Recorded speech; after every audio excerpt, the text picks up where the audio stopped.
Who is she? Naomi's voice was calm. Too calm.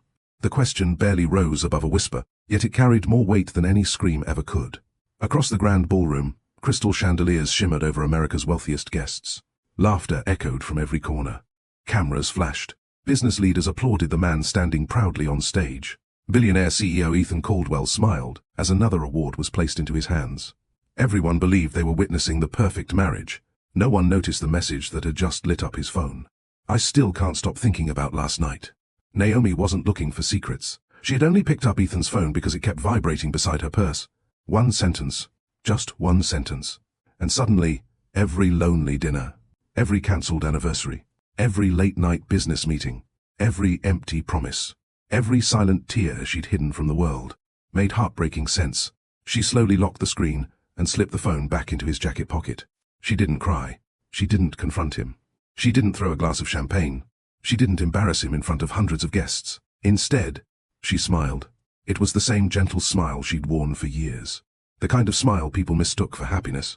But that night, it meant something entirely different.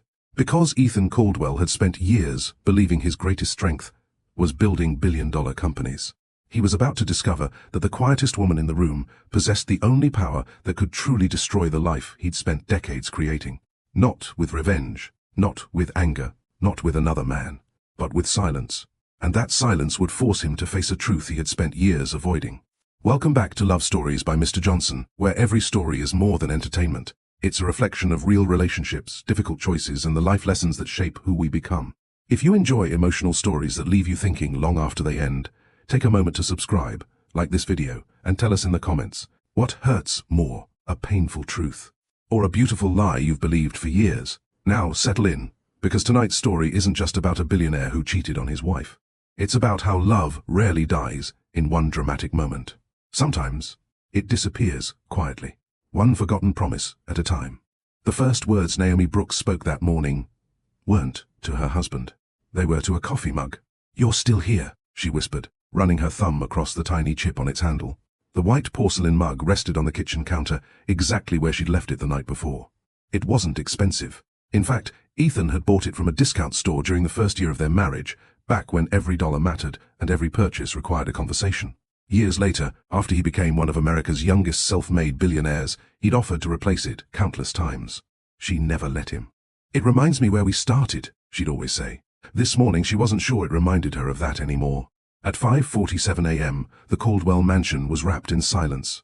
The sunrise spilled soft shades of gold across the Hudson River beyond the floor-to-ceiling windows, painting a picture most people would have called perfect. Naomi barely noticed. She measured fresh coffee beans into the grinder, listening to the familiar hum fill the empty kitchen. Routine had become its own kind of comfort. Every movement was practiced. Fill the kettle, warm the mug, feed Bailey, open the curtains, check the herb garden outside the window. The routine never failed her. People sometimes did. Bailey, their 12-year-old golden retriever, wandered into the kitchen, his grey muzzle showing his age. "There you are," Naomi said, with a smile that came more easily for the dog than for anyone else. He leaned against her leg, and she scratched behind his ears. "You never miss breakfast." His tail thumped gently against the floor. Naomi laughed under her breath. "You've become the only man in this house who's always excited to see me." The joke landed in an empty room. She immediately regretted saying it out loud. Not because it wasn't true, because it was. She poured Ethan's coffee exactly the way he liked it, black, no sugar, and placed the chipped mug beside his usual chair at the dining table. Steam curled upward in delicate ribbons. She remembered another morning, nearly 12 years earlier, in a cramped Brooklyn apartment where the heater barely worked. Back then, Ethan would sneak up behind her while she made coffee, wrap his arms around her waist, and steal the first sip from her mug instead of his own. "You always make it taste better," he'd say. "It's the same coffee." "No," he'd grin. "It's the company." The memory warmed her for a brief second. Then the warmth disappeared. Memories were strange that way. They could make you smile while quietly reminding you of everything you'd lost. Footsteps echoed from the staircase. Naomi straightened instinctively. Ethan Caldwell entered the kitchen wearing a tailored charcoal suit, one hand adjusting his tie while the other held his phone. "Tell legal to review the contract before noon," he said into his headset. "No exceptions." He noticed Naomi and smiled. It was kind, genuine even, but distracted. He raised one finger, silently asking for a moment. She nodded. Neither of them seemed to notice how often they communicated without actually speaking. He ended the call and reached for the coffee. "Morning." "Morning." He took a sip. Perfect, as always. She thanked him with a small smile. Years ago, compliments like that made her heart flutter. Now they sounded like punctuation marks at the end of a sentence neither of them had really read. "Did you sleep okay?" he asked. "I did." "Good." Another silence settled between them. Not hostile, not awkward, just empty. Naomi folded the kitchen towel before speaking again. "The museum is unveiling the restored Winslow Harbor collection this Friday." Ethan looked up politely. "I remember you mentioning that.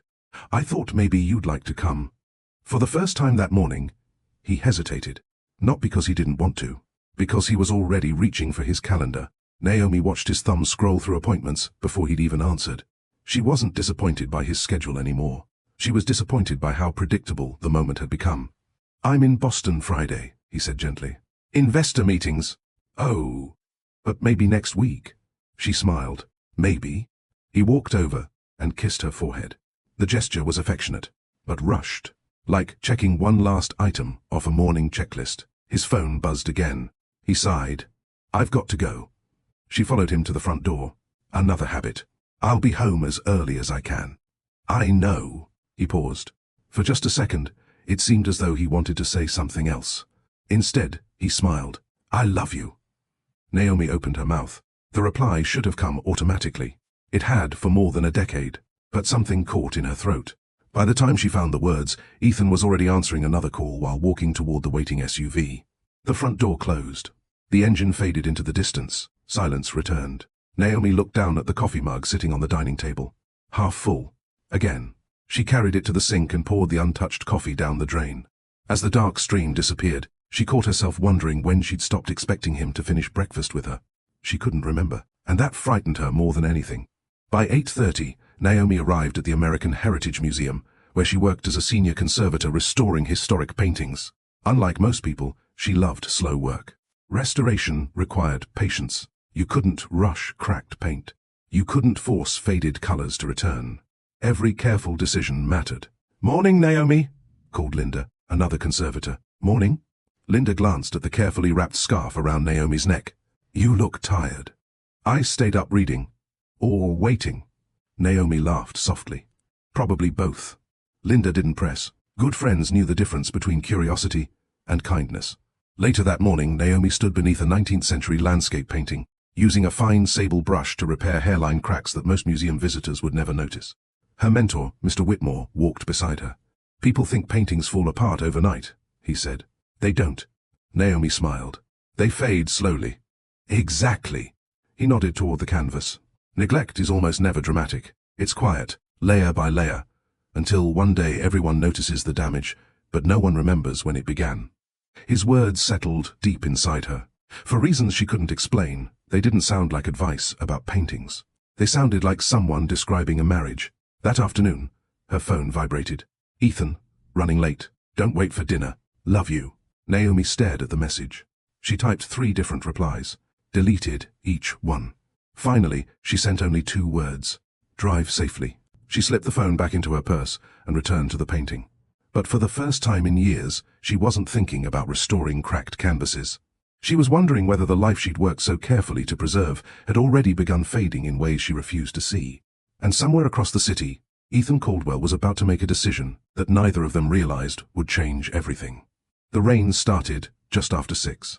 It wasn't the dramatic kind that rattled windows or flooded streets. It drifted gently across Manhattan, blurring the lights outside Ethan Caldwell's office until the city looked like a watercolor painting left out in the rain. Ethan barely noticed. His attention was fixed on 3 glowing computer monitors filled with financial projections, acquisition reports, and investor emails. Somewhere beyond the glass walls of his office, employees were saying goodnight to one another. He hadn't realized everyone else had already gone home. A knock interrupted his concentration. His executive assistant, Claire, stepped inside carrying a folder. "Your car is waiting, Mr. Caldwell." He glanced at the clock. 7:40, 2 p.m. I lost track of time. Claire smiled politely. "Mrs. Caldwell called?" "Coldly." He frowned. "No. I thought she usually checks on you when you're working this late." Ethan leaned back in his chair. "She stopped doing that a while ago." Claire hesitated before speaking. I hope you don't mind me saying this. I probably will, Ethan replied with a faint smile. But go ahead. My father used to own a small grocery store. Ethan looked up, surprised by the change of subject. He worked 16 hours a day because he wanted to give my mother everything she deserved. She paused. One night, my mother asked him a question. What question? Who are you working so hard for if you're never home long enough to enjoy it with us? Silence settled between them. Claire handed him the folder. I never forgot the look on my father's face when he realized he didn't have an answer. She gave him a respectful nod before leaving. The office became quiet again. For reasons he couldn't explain, Ethan didn't reopen the reports immediately. Instead, he looked toward the family photograph sitting beside his laptop. It had been taken 5 years earlier, on the coast of Maine. Naomi was laughing because a wave had soaked both of them moments before the picture was snapped. He remembered that trip. No meetings, no phone calls, no deadlines. Just the two of them. When had they stopped taking vacations like that? He honestly couldn't remember. His phone buzzed. A reminder appeared on the screen. Dinner reservation, 8 p.m. He stared at it in confusion, then remembered. Naomi had made the reservation almost a month ago. A small Italian restaurant overlooking the river. She'd said they hadn't eaten there since their anniversary years earlier. He closed his eyes. He had forgotten. Again. Quickly he reached for his phone and dialed her number. It rang 4 times before voicemail answered. Hey, he began quietly. I'm sorry. Work got away from me today. I know we had plans. I'll make it up to you this weekend, I promise. He ended the call and sat motionless. The words felt familiar. I'll make it up to you. How many times had he said that? Enough that even he no longer believed them. Across town, Naomi was already home. She changed into comfortable clothes and stood in the kitchen preparing a simple bowl of tomato soup. Cooking for one had become easier than admitting she had expected company. Bailey lay nearby, watching her every movement. She smiled at him. I know.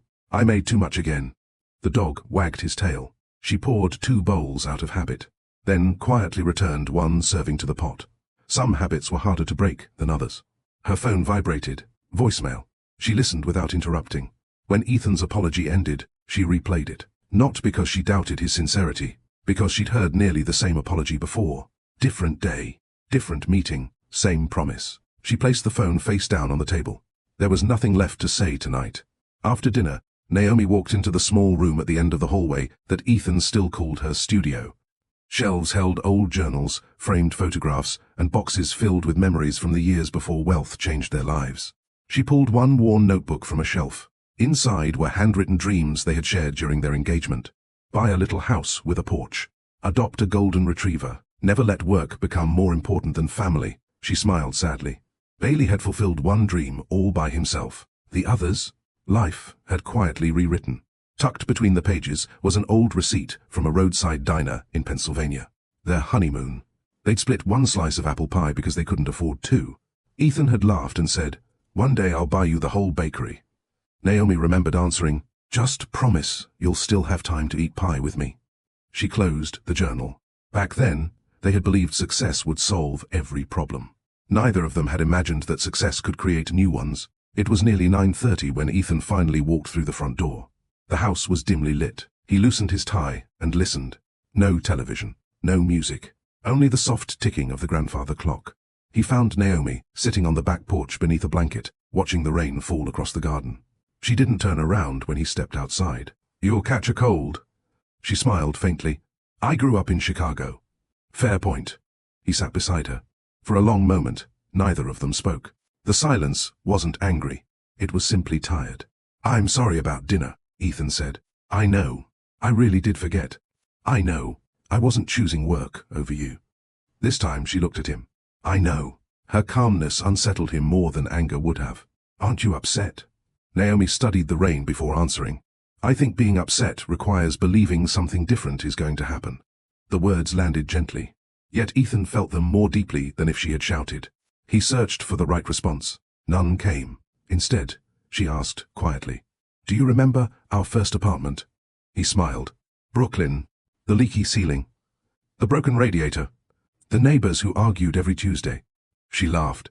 "And every Thursday." They both smiled. For the first time that day, the distance between them seemed to shrink. "Do you remember what you used to tell me every morning?" she asked. Ethan frowned, trying to remember. Then it came back.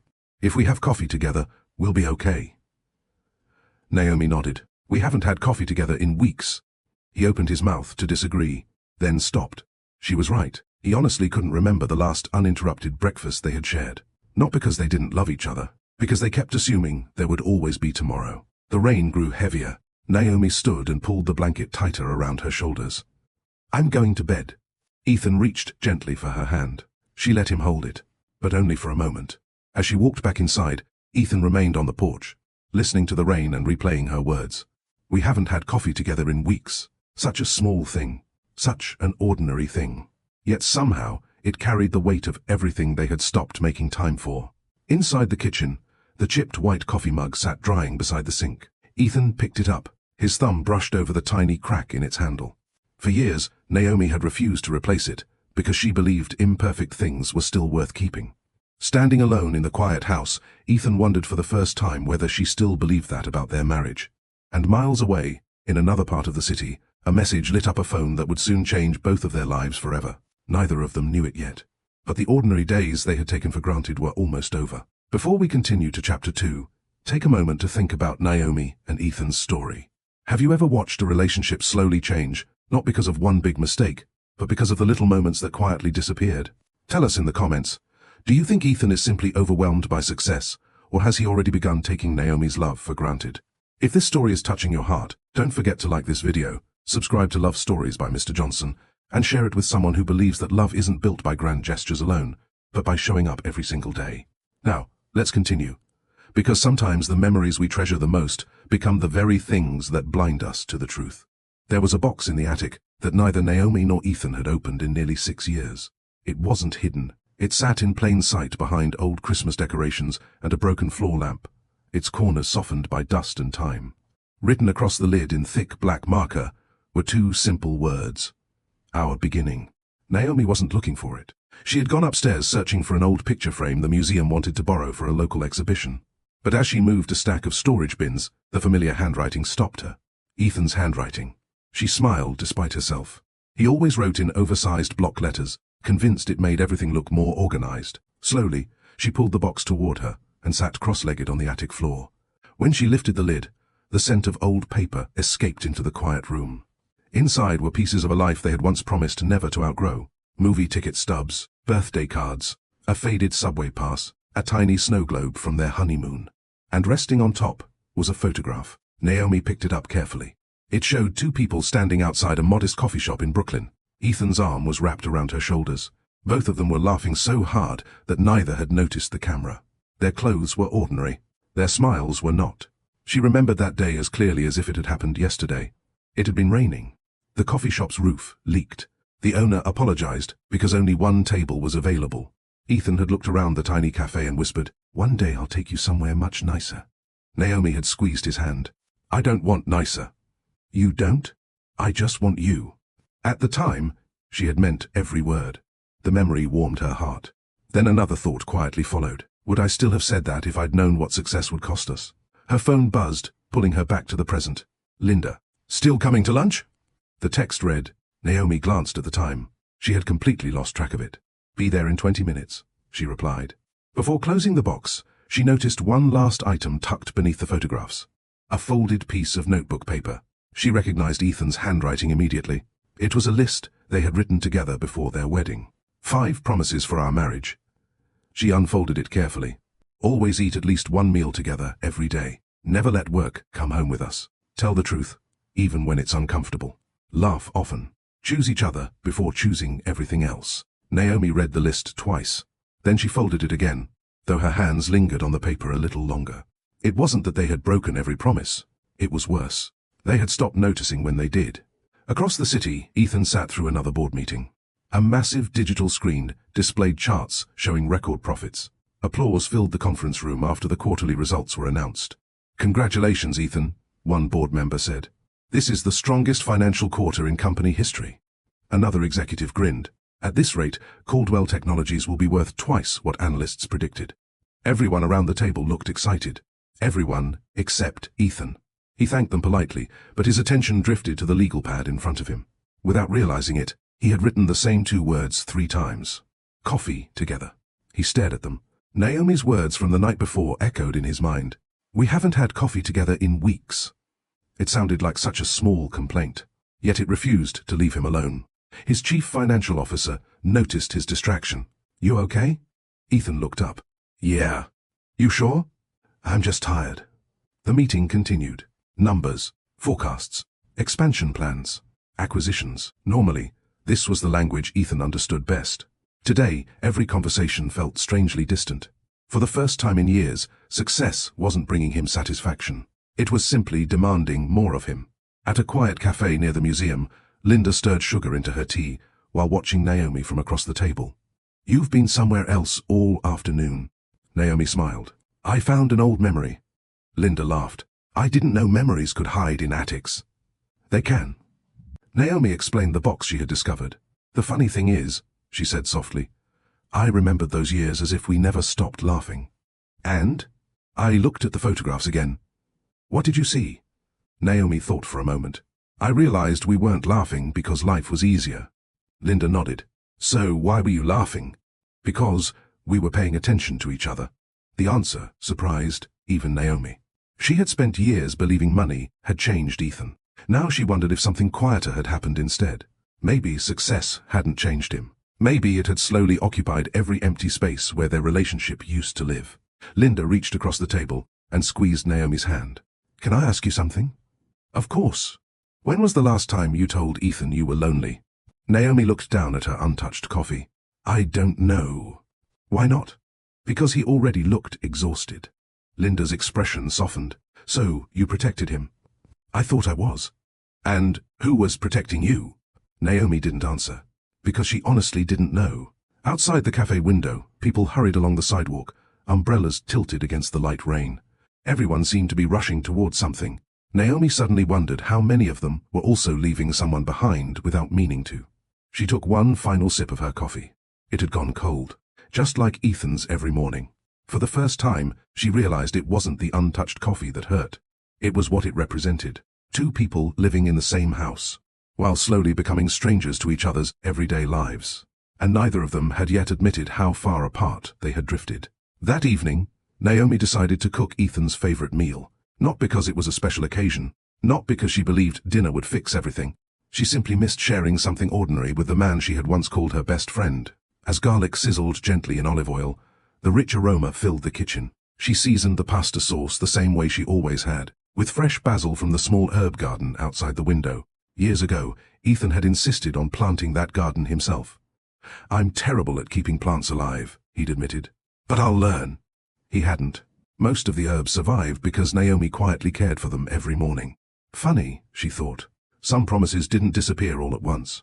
They simply became someone else's responsibility. Bailey wandered into the kitchen, sniffing the air hopefully. No, Naomi laughed, pointing a wooden spoon at him. This one isn't for you. His ears drooped dramatically. You've mastered the guilty face. The dog settled near her feet, content simply to be close. She glanced at the clock. 6:15. If traffic cooperated, Ethan could still make it home before dinner. For the first time in weeks, she allowed herself to hope. Across town, Ethan was walking toward the company parking garage when his phone rang. It was Marcus Reynolds, his oldest friend and business partner. Tell me you're still in the office, Marcus said. I just left. Turn around. Why? We've got a problem. 20 minutes later, Ethan found himself back in the conference room, reviewing documents connected to an international acquisition. The issue wasn't impossible to solve. It wasn't even urgent enough to require his personal attention. Yet Ethan stayed. That was the pattern he had unknowingly created over the years. Whenever work called, everything else waited, including the people who loved him. Marcus noticed Ethan checking his watch for the third time. You've got somewhere to be? Dinner? Marcus smirked. With clients? My wife. The smile faded. Marcus leaned back in his chair. When's the last time you left one of these meetings early for Naomi? Ethan shrugged. I don't know. Marcus nodded slowly. That's probably your answer. Ethan looked confused. My answer to what? Whatever question she's been too kind to ask. Those words stayed with Ethan long after the meeting resumed. At 7 o'clock, the candles on Naomi's dining table had nearly burned halfway down. The pasta had gone cold. She reheated it once, then twice. By the third time, she turned off the stove completely. Her phone buzzed. Ethan, running behind. Eat without me. No apology. No explanation. Just 6 words. Naomi stared at the message. She wasn't angry. What surprised her most was that she wasn't disappointed either. Somewhere along the way, disappointment had quietly transformed into expectation. She had expected him to cancel. That realization hurt more than the text itself. She carried 2 plates back into the kitchen. One went into the refrigerator untouched. The other she ate, standing at the counter. Across the room, Bailey watched her with patient eyes. "You know," she said softly, "this used to be my favorite part of the day." The dog tilted his head. "Dinner together." She smiled sadly. "We didn't even need to talk much. We were just there." Her voice broke on the last word, not because she was crying, because she finally understood what she had been missing. Presence, not perfection, just presence. Around 9 that night, Ethan arrived home carrying a bouquet of white lilies. Naomi looked up from the living room sofa. "They're beautiful," she said honestly. "I passed the florist and thought of you." She accepted the flowers. "Thank you." He waited, almost as if he expected the evening to reset itself. "I'm sorry about dinner." "I know. I should have called." "You probably should have. I'll make it up to you." Naomi smiled gently. "Ethan." He looked at her. "You don't have to keep making promises. I mean them. I know you do."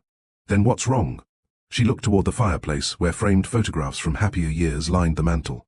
"When we were first married," she began quietly, "do you remember how we'd tell each other every little thing that happened during the day?" He smiled. "I used to give you 20-minute stories about broken copy machines. And I somehow found them fascinating. You always laughed. I laughed because you were excited." She turned back to him. "When did we stop sharing our days?" Ethan searched his memory. He couldn't find an answer. Instead, he found something else. A realization.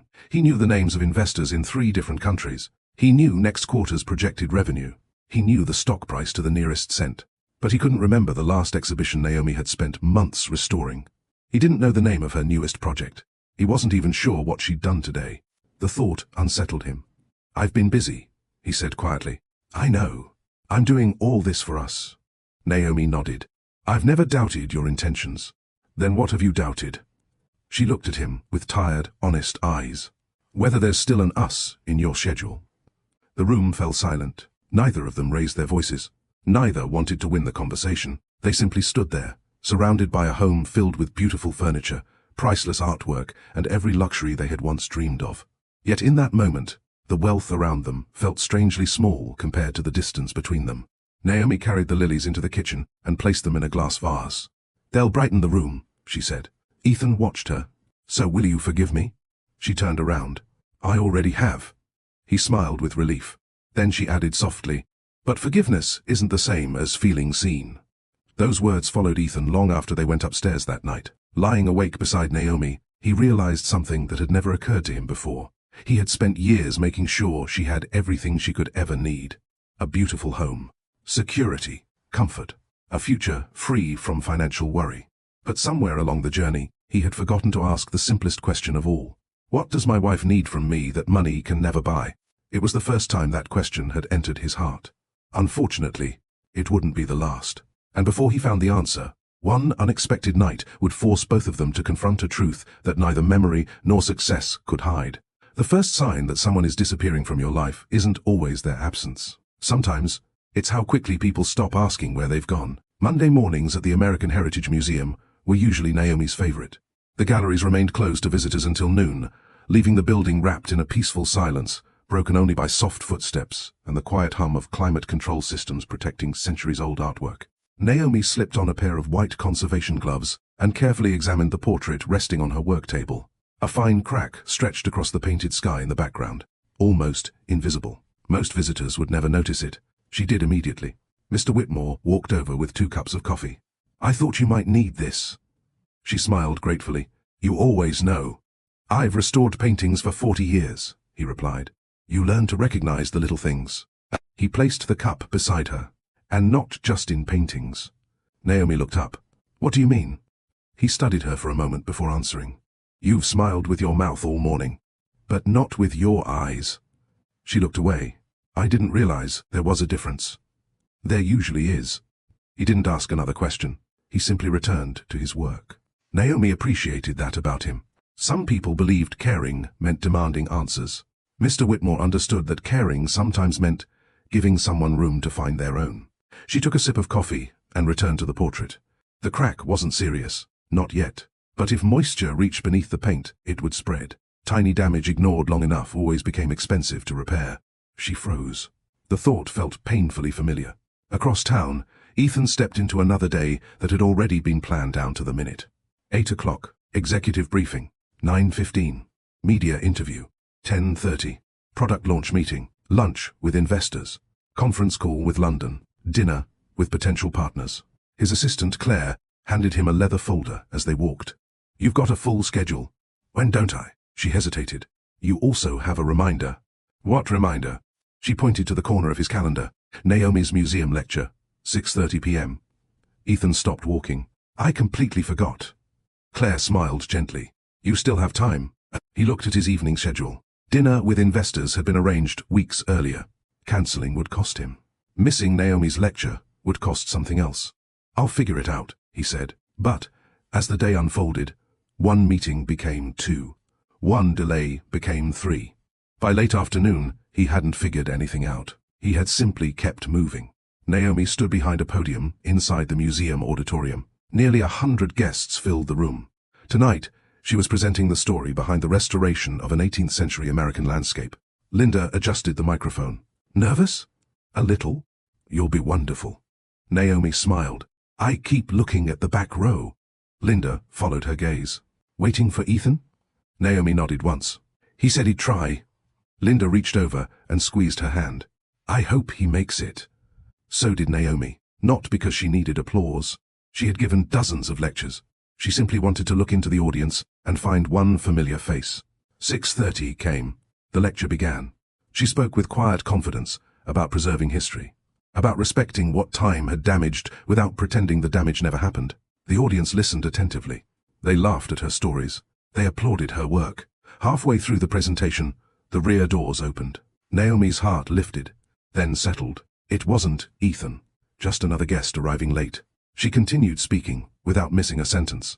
No one noticed the disappointment hidden beneath her smile. At exactly the same moment, Ethan was still seated inside a downtown restaurant. An investor from Chicago was explaining expansion opportunities. The waiter poured another glass of sparkling water. Ethan's phone vibrated. He glanced down. A notification appeared.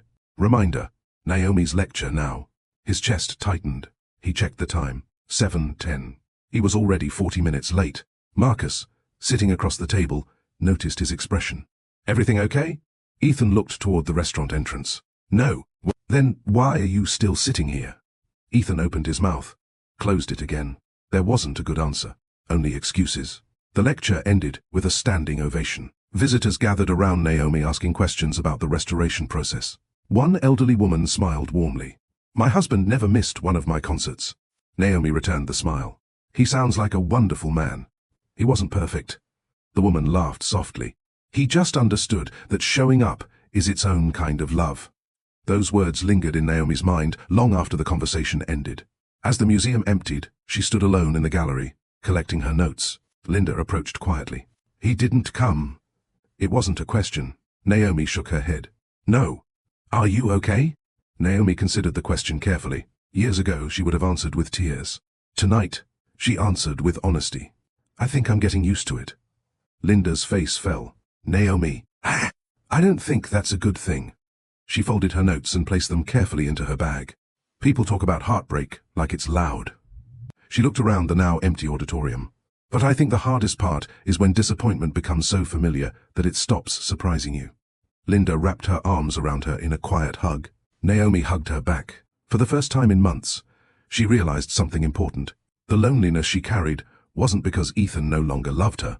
It was because she no longer felt seen. And somewhere across the city, Ethan was finally leaving the restaurant, driving toward a museum whose lights had already begun to go dark. He still believed he was late for a lecture. He had no idea he was slowly becoming late for something far more important. Their marriage. By the time Ethan's black SUV turned into the museum parking lot, only a handful of lights were still glowing inside the building. Rain had started again. Not enough to send people running, but enough to leave the sidewalks shimmering beneath the street lamps. He glanced at the dashboard clock. 8:12 p.m. Nearly 2 hours late. He closed his eyes for a brief moment before stepping out of the vehicle. Inside the museum, maintenance workers were stacking chairs while volunteers carried away trays from the reception. The evening was over. He had missed all of it. "Can I help you, sir?" a young employee asked. "I'm looking for Naomi Brooks." The employee smiled politely. "Mrs. Brooks just finished cleaning up the gallery." "Is she still here?" "I think so." Ethan thanked him and walked through the quiet halls. The museum always amazed him. Unlike his office, nothing inside demanded speed. Every painting seemed to whisper the same lesson. Slow down. Look closer. Notice. He wondered when he had stopped doing those things in his own life. As he reached the American Landscapes Gallery, he saw Naomi standing alone beneath a large oil painting, carefully placing restoration tools into a wooden case. She hadn't noticed him yet. For a moment, he simply watched her. She looked peaceful. Not because she was happy, because she had learned how to carry disappointment quietly. The realization hurt. "Naomi." She turned. A small smile appeared. Not surprised, not excited, just polite. "You made it. I know I'm late." She nodded. "You are. I'm sorry." "I know." The familiar exchange made Ethan wince. Every apology seemed to meet the same gentle response. Not because she had stopped forgiving him, because she had heard them too many times. "I wanted to be here." "I believe you." "I really did." She closed the wooden case and fastened the brass latches. "I believe that too." He stepped closer. "Then why does it feel like you don't?" Naomi looked around the empty gallery. Because wanting to be somewhere and actually being there aren't always the same thing. Neither of them spoke for several seconds. Finally, Ethan looked toward the large painting behind her. It turned out beautifully. She smiled. "Thank you. I wish I'd seen the presentation."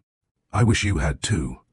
Her voice held no bitterness, only honesty. Somehow, honesty was harder to argue with. They began walking toward the museum entrance together. Their footsteps echoed softly through the nearly empty building. "When we first met," Ethan said, "you used to tell me stories about every painting you restored." Naomi laughed quietly. "You actually listened."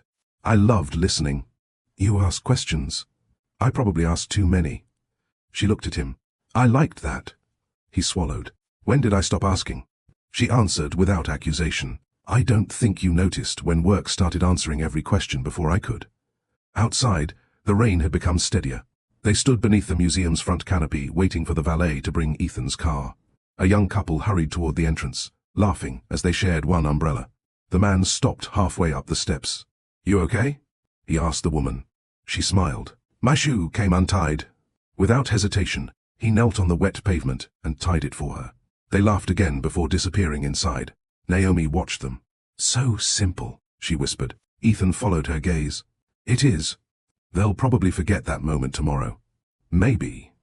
But she'll remember how he made her feel." Those words settled heavily between them. The valet arrived with the SUV. Ethan opened the passenger door. Naomi thanked him and climbed inside. The drive home was unusually quiet, not uncomfortable, reflective. Streetlights slipped across the windshield in long golden streaks. After several minutes, Ethan spoke. "Can I ask you something?" "Of course." "When did you stop telling me you were disappointed?" Naomi looked out the window before answering. "I didn't stop." He frowned. "I just stopped saying it out loud." "Why?" "Because every time I told you, you looked guilty."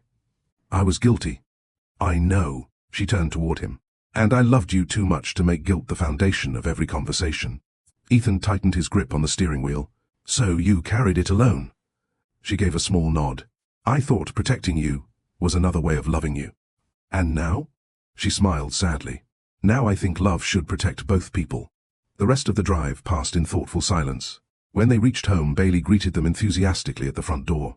His tail wagged with the same joy whether Ethan had been gone 8 hours or 8 days. Ethan knelt to pet him. "I wish people were this easy." Naomi removed her coat. "I don't." He looked up. She continued gently. "Dogs love without expectations. People need more than love. They need attention. They need honesty. They need time."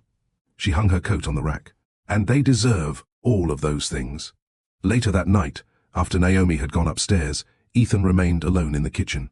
The chipped coffee mug sat upside down on the drying rack. He picked it up carefully. He remembered the day she refused to replace it. Imperfect things can still be worth keeping. At the time, he thought she had been talking about a mug. Now he wasn't so sure. His phone buzzed on the counter. A message from Marcus appeared. "Good meeting today. We secured the investors. Congratulations. Ethan stared at the words. Only a few months earlier, that message would have filled him with pride. Tonight, it felt strangely empty. He locked his phone without replying. For the first time in years, he began to wonder whether he had spent so much time building an extraordinary life that he had quietly neglected the ordinary moments that made it worth living. Upstairs, Naomi opened the old notebook containing their 5 promises. She read them once more. Then, instead of closing it, she picked up a pen. Beneath the 5th promise, choose each other before choosing everything else, she wrote a single sentence. Love doesn't disappear the day someone stops caring. It begins to fade the day someone stops noticing. She closed the notebook, unaware that the coming days would test every word she had just written. And before the week was over, one unexpected message on one ordinary night would expose a truth neither memory nor silence could hide. Friday mornings always felt different at the Caldwell house. Not because anything exciting happened, because Naomi still believed Fridays carried possibility. Even after years of cancelled dinners, postponed weekends and interrupted conversations, a small part of her hoped every Friday might be the one where life slowed down long enough for her and Ethan to find each other again. She stood in the kitchen arranging fresh lilies into a crystal vase. The flowers Ethan had brought home earlier that week were beginning to open. She trimmed the stems carefully. Mr. Whitmore's words echoed in her mind. Everything living responds to attention. Flowers, paintings, people. She wondered if marriages did too.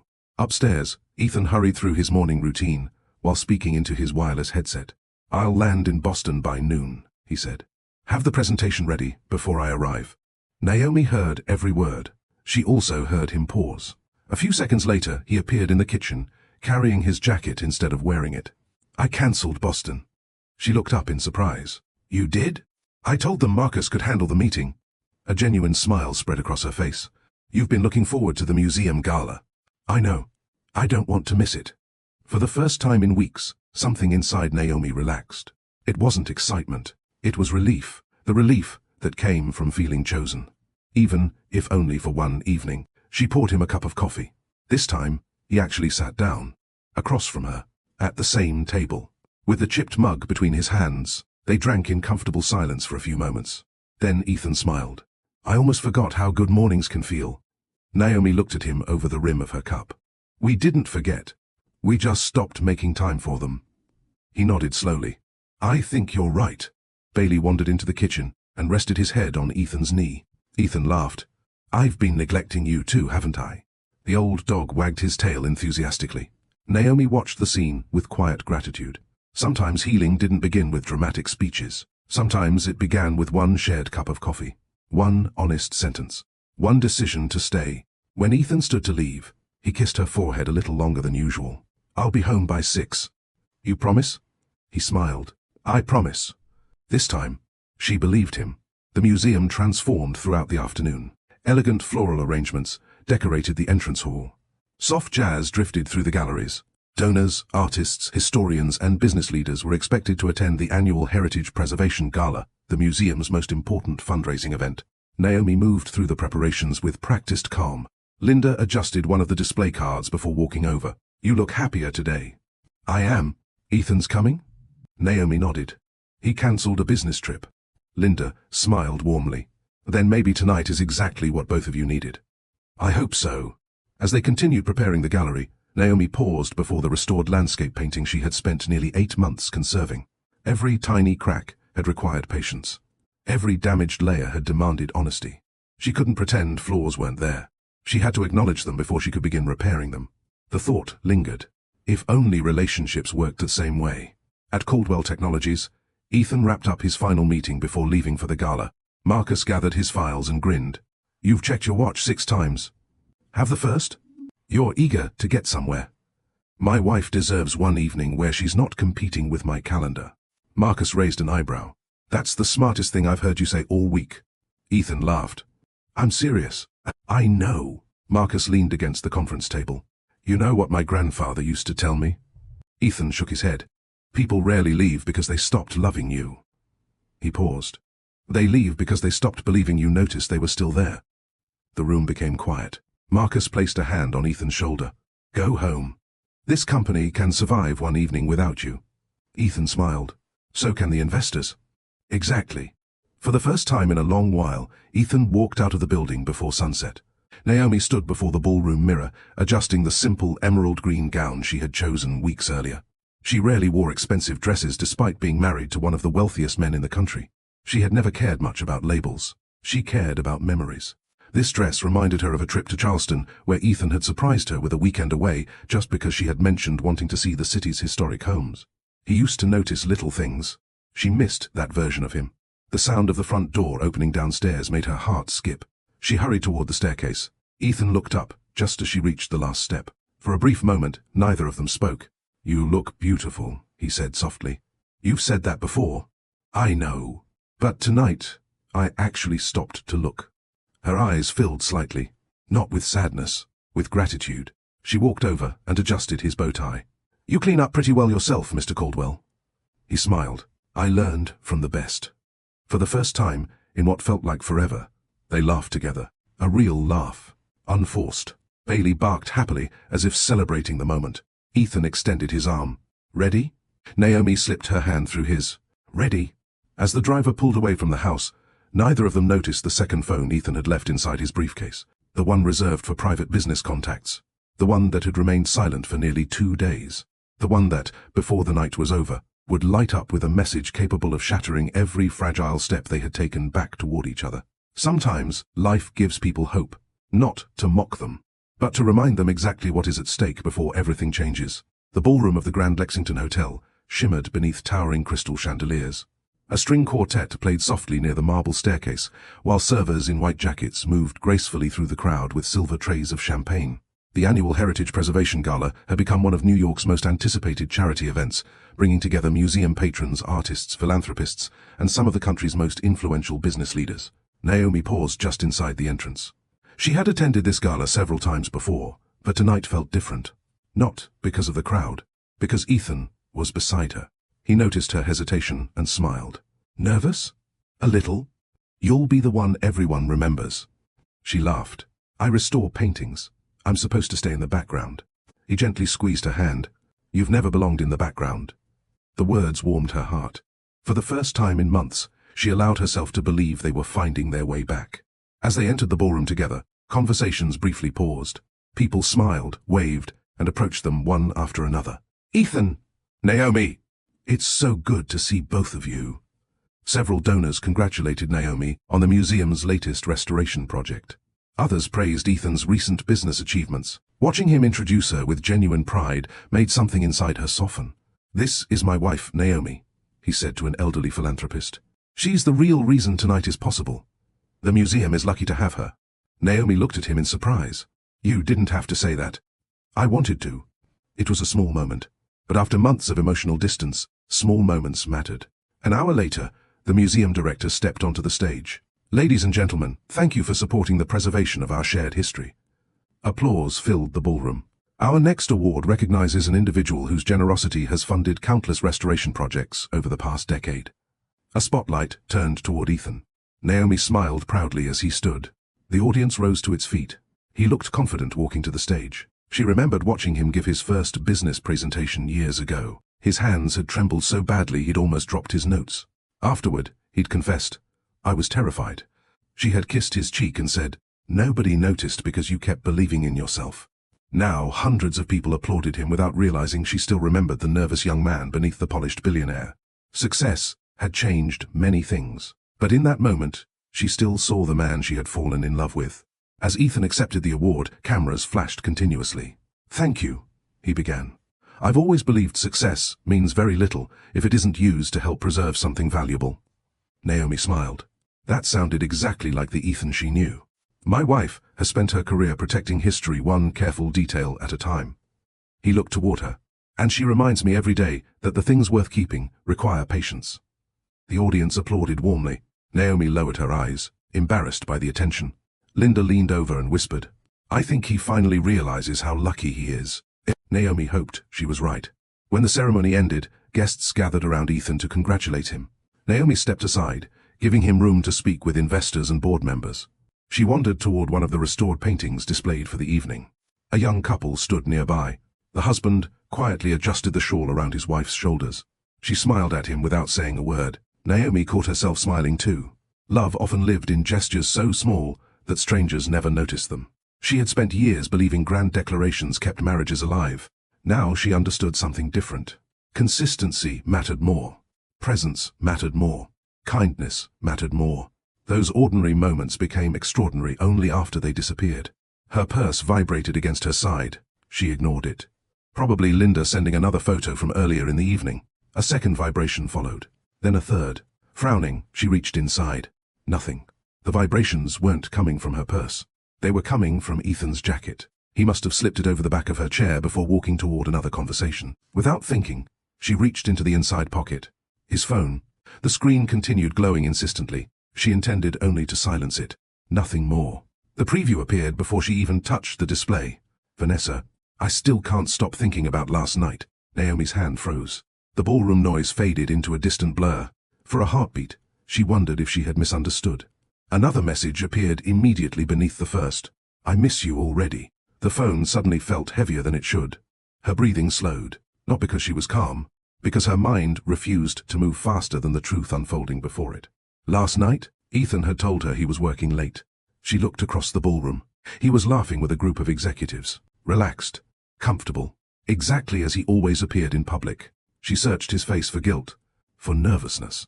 For any sign that the man smiling beneath the chandeliers knew his world had just shifted. There was none. Not because he didn't care. Because he had no idea she was holding the evidence in her hand. For several long seconds, Naomi stared at the screen. Her thumb hovered over the message. She could open it. Read every conversation. Learn every detail. She slowly lowered her hand instead. Some truths didn't require further proof. She locked the phone. Slipped it carefully back into Ethan's jacket. Straightened the fabric exactly as she had found it. Then she took one slow breath. Linda approached carrying 2 glasses of sparkling water. There you are. I've been looking everywhere.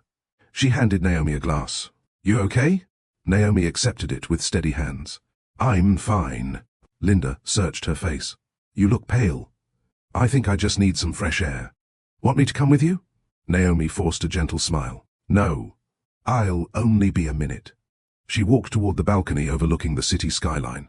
The cool night air greeted her. Far below, headlights drifted through the streets, like tiny streams of light. Behind her, laughter continued inside the ballroom. Music continued. Champagne continued to flow.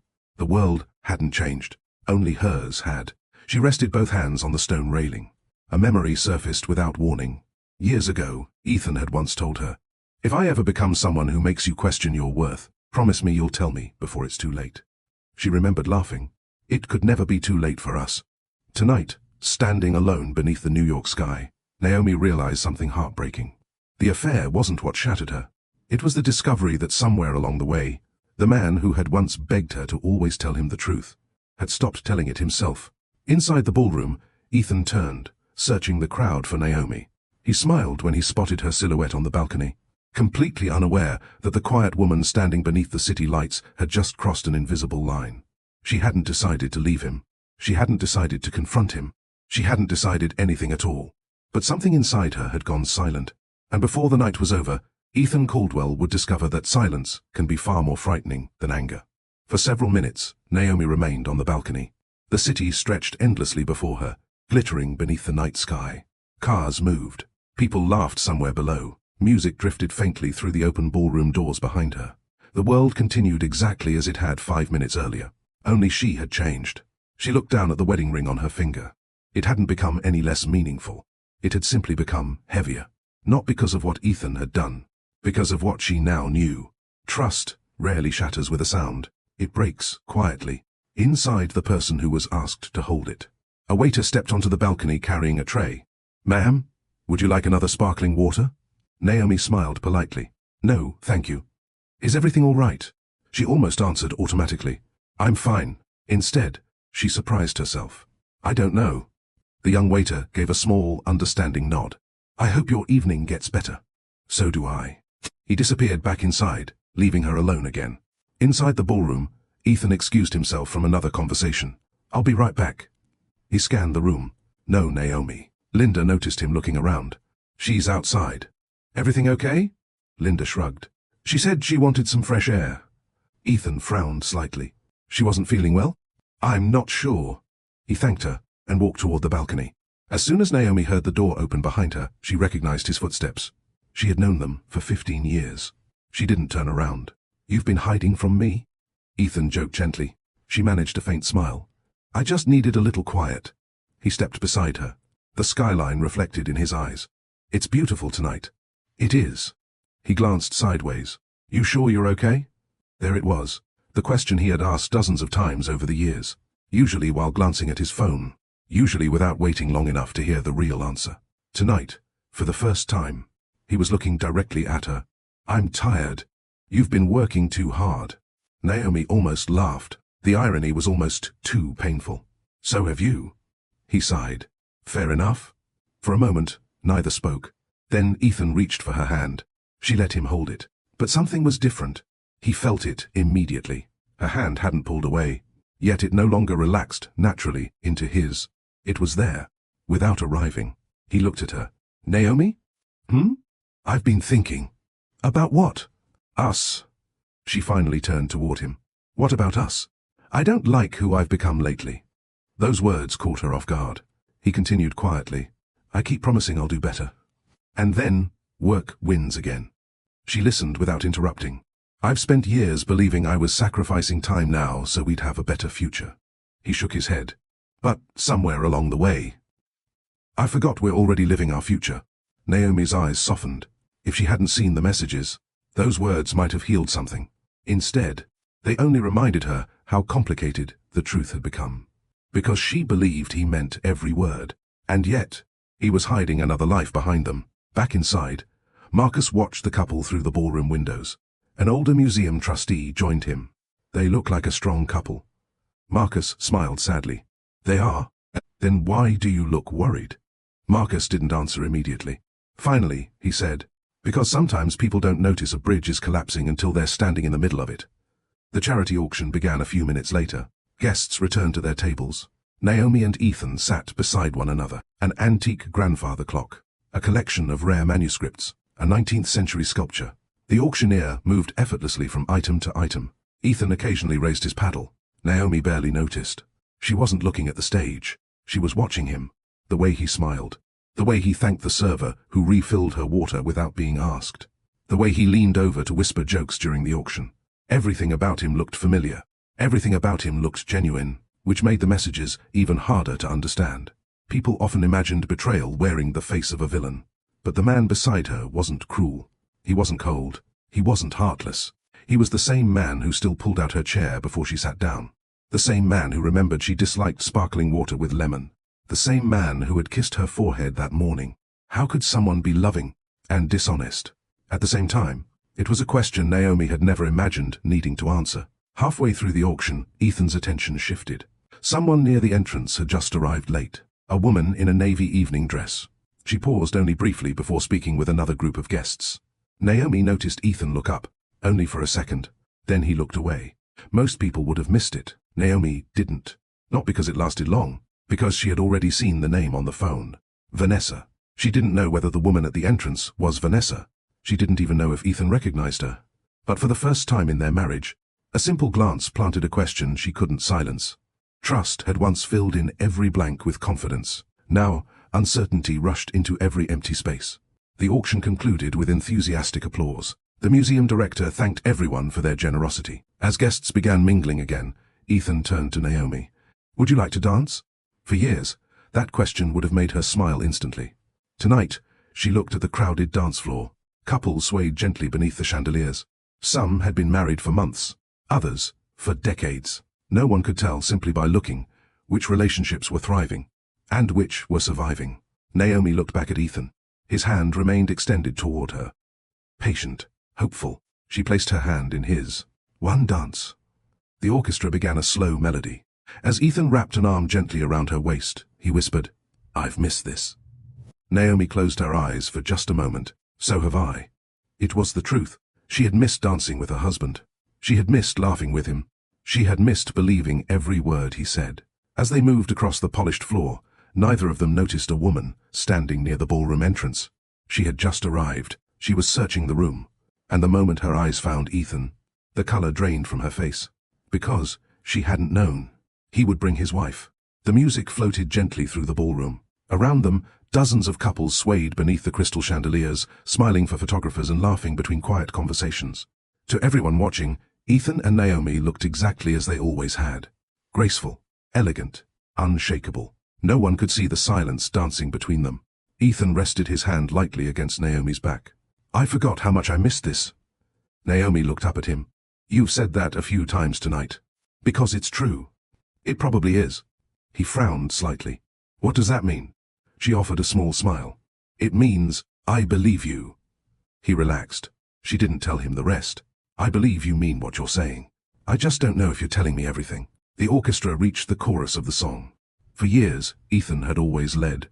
Tonight, Naomi noticed something different. He wasn't trying to impress anyone. He wasn't watching the room. He was watching her. It should have made her happy. Instead, it made her wonder why it had taken so long. Near the ballroom entrance, the woman in the navy dress remained frozen. Vanessa Harper hadn't expected to see Ethan Caldwell holding his wife, as if nothing in the world were wrong. She had accepted an invitation to the gala through one of the museum's corporate sponsors. She hadn't known Ethan would be honored. More importantly, she hadn't known he was bringing Naomi. Vanessa lowered her eyes. A knot formed in her stomach. Only 3 nights earlier, Ethan had cancelled dinner with Naomi because of late meetings. He had spent that evening with Vanessa instead. At least, that was what she believed. He had never spoken badly about his wife. Never once. Whenever Naomi's name came up, he simply became quiet. Vanessa had mistaken that silence for unhappiness. Standing across the ballroom now, she wasn't so sure. The way Ethan looked at Naomi wasn't fake. There was love in his eyes. Real love. The realization unsettled her more than she expected. Marcus noticed Vanessa before Ethan did. He recognized her immediately. She worked as an independent marketing consultant. Their company had hired her months earlier for a branding project. Marcus frowned. What is she doing here? He watched her, watching Ethan. Something about her expression felt wrong. Not angry, not jealous, conflicted. Marcus made a mental note to ask Ethan later if he knew she had attended. The song ended to warm applause. Ethan smiled. "Thank you." Naomi tilted her head. "For what?" "For saying yes." She nodded politely. "You're welcome." Before either of them could say anything else, another couple approached. "Ethan," a state senator extended his hand. "Congratulations on the award." For the next 15 minutes, Ethan found himself surrounded again by conversations, introductions, and photographs. Naomi stood beside him, smiling when appropriate, listening, waiting. After a while, she quietly stepped away. Not because she was upset, because she had spent years learning that public events belonged to Ethan. She wandered into the adjoining gallery where several historical artifacts were displayed for guests. The room was quieter. She welcomed the silence. An elderly volunteer arranging brochures smiled warmly. "Beautiful evening, isn't it?" "It is. You and your husband make a lovely couple." Naomi smiled. "Thank you." The volunteer adjusted a display before speaking again. "My husband and I celebrated 53 years together." "That's wonderful." "It wasn't always easy." Naomi looked at her with genuine interest. "What's the secret?" The woman chuckled softly. "There isn't one." She paused. "But I did learn something." "What?" "The moment you stop being curious about each other, you begin living beside a stranger." Those words settled deep inside Naomi. Curiosity. When was the last time Ethan had asked about one of her restoration projects? When was the last time she'd asked him about something other than meetings and flights? Perhaps distance wasn't created only by lies. Sometimes it was created by no longer wondering who the other person was becoming. Meanwhile, Ethan finally managed to step away from another conversation. He searched the ballroom. No Naomi. A flicker of concern crossed his face. Not panic, just awareness. He found her standing alone in the gallery. "There you are." She smiled. "I escaped." He laughed. "I noticed." He looked around the gallery. "This room was always your favorite. It reminds me why I love what I do." He walked beside her, stopping in front of an old family portrait from the late 19th century. "The colors look brand new. They're actually over 100 years old. How?" "Someone cared enough not to let them disappear." He looked at the painting. Then, at her. "I think you've been trying to tell me something for a long time." Naomi met his eyes. "I think I've been hoping you'd notice without me having to say it." "I'm noticing now." Her heart tightened. If only that were the only truth standing between them. Across the room, Vanessa watched them one last time. She slipped her phone from her purse. Her thumb hovered over Ethan's contact. She could send another message. She could ask him to explain. She could force a conversation. Instead, she deleted the draft. For the first time since meeting Ethan, she allowed herself to ask a question she had avoided. If he truly wanted to leave his marriage, why did he still look at his wife that way? The answer frightened her, because she suspected she already knew it. As the gala drew to a close, guests began collecting their coats. Outside, rain tapped softly against the hotel windows. Ethan draped Naomi's coat gently over her shoulders. "Ready to go home?" She looked at him for a long moment. Yes. Home. The word sounded comforting and heartbreaking at the same time, because she no longer knew whether home was the place they shared, or the feeling they had quietly lost. As they walked toward the exit together, neither of them noticed that a photographer standing near the ballroom doors captured one final image. Ethan smiling at Naomi. Naomi looking back with a gentle expression. It looked like the portrait of a perfect marriage. By morning, that photograph would appear across society pages and business magazines as proof that the Caldwells had everything. Only two people in that photograph knew the truth. One was carrying a secret. The other was carrying the weight of discovering it. And before the next sunset, silence would finally give way to the first question neither of them could avoid. Sometimes the deepest heartbreak doesn't begin with an argument. It begins the moment trust becomes a question instead of a certainty. Now, we want to hear from you. If you were Naomi, would you confront Ethan immediately after seeing those messages, or would you wait until you knew the whole truth? Share your thoughts in the comments. Your perspective might help someone facing a similar situation in real life. If this story is touching your heart, don't forget to like this video, subscribe to Love Stories by Mr. Johnson, and turn on notifications so you never miss the next chapter. Because in Chapter 6, silence will no longer protect the truth, and one conversation will change Ethan and Naomi's marriage forever. Saturday mornings had always belonged to the Caldwells. At least, they used to. Long before board meetings filled Ethan's calendar and museum galas filled Naomi's evenings, Saturday had been sacred. No alarms, no conference calls, no deadlines. Just coffee, pancakes, Bailey begging for scraps beneath the table, and long conversations that wandered from dreams to memories without either of them noticing the time. For years, those mornings had slowly disappeared. Today, Ethan was determined to bring one back. He woke before sunrise. The house was still. Naomi slept peacefully beside him, one hand resting beneath her cheek. For a moment, he simply watched her. He couldn't remember the last time he had looked at his wife without simultaneously thinking about the next meeting waiting on his calendar. She looked younger while she slept. Not because the years had disappeared, because worry had. He leaned over and kissed her forehead gently before slipping quietly out of bed. Downstairs, the kitchen was unfamiliar territory. Ethan opened 3 different cabinets before finding the flour. He laughed softly to himself. "I own companies in 6 countries, he muttered. "And I can't find pancake mix." Bailey wandered in, tail wagging lazily. "You could have helped." The golden retriever blinked. "Traitor." 20 minutes later, the kitchen looked as though a small storm had passed through. Eggshells, flour on the counter, a crooked stack of pancakes, burned bacon, coffee that was slightly too strong. Perfect. Not because the breakfast looked impressive, because it was made with intention. Naomi awoke to the smell of coffee. For a second, she thought she was dreaming. She followed the aroma downstairs. Stopping in the doorway, she found Ethan placing 2 plates on the table. He turned. A sheepish grin spread across his face. "I may have started a small war with your kitchen." Naomi looked around. "You definitely lost." They both laughed.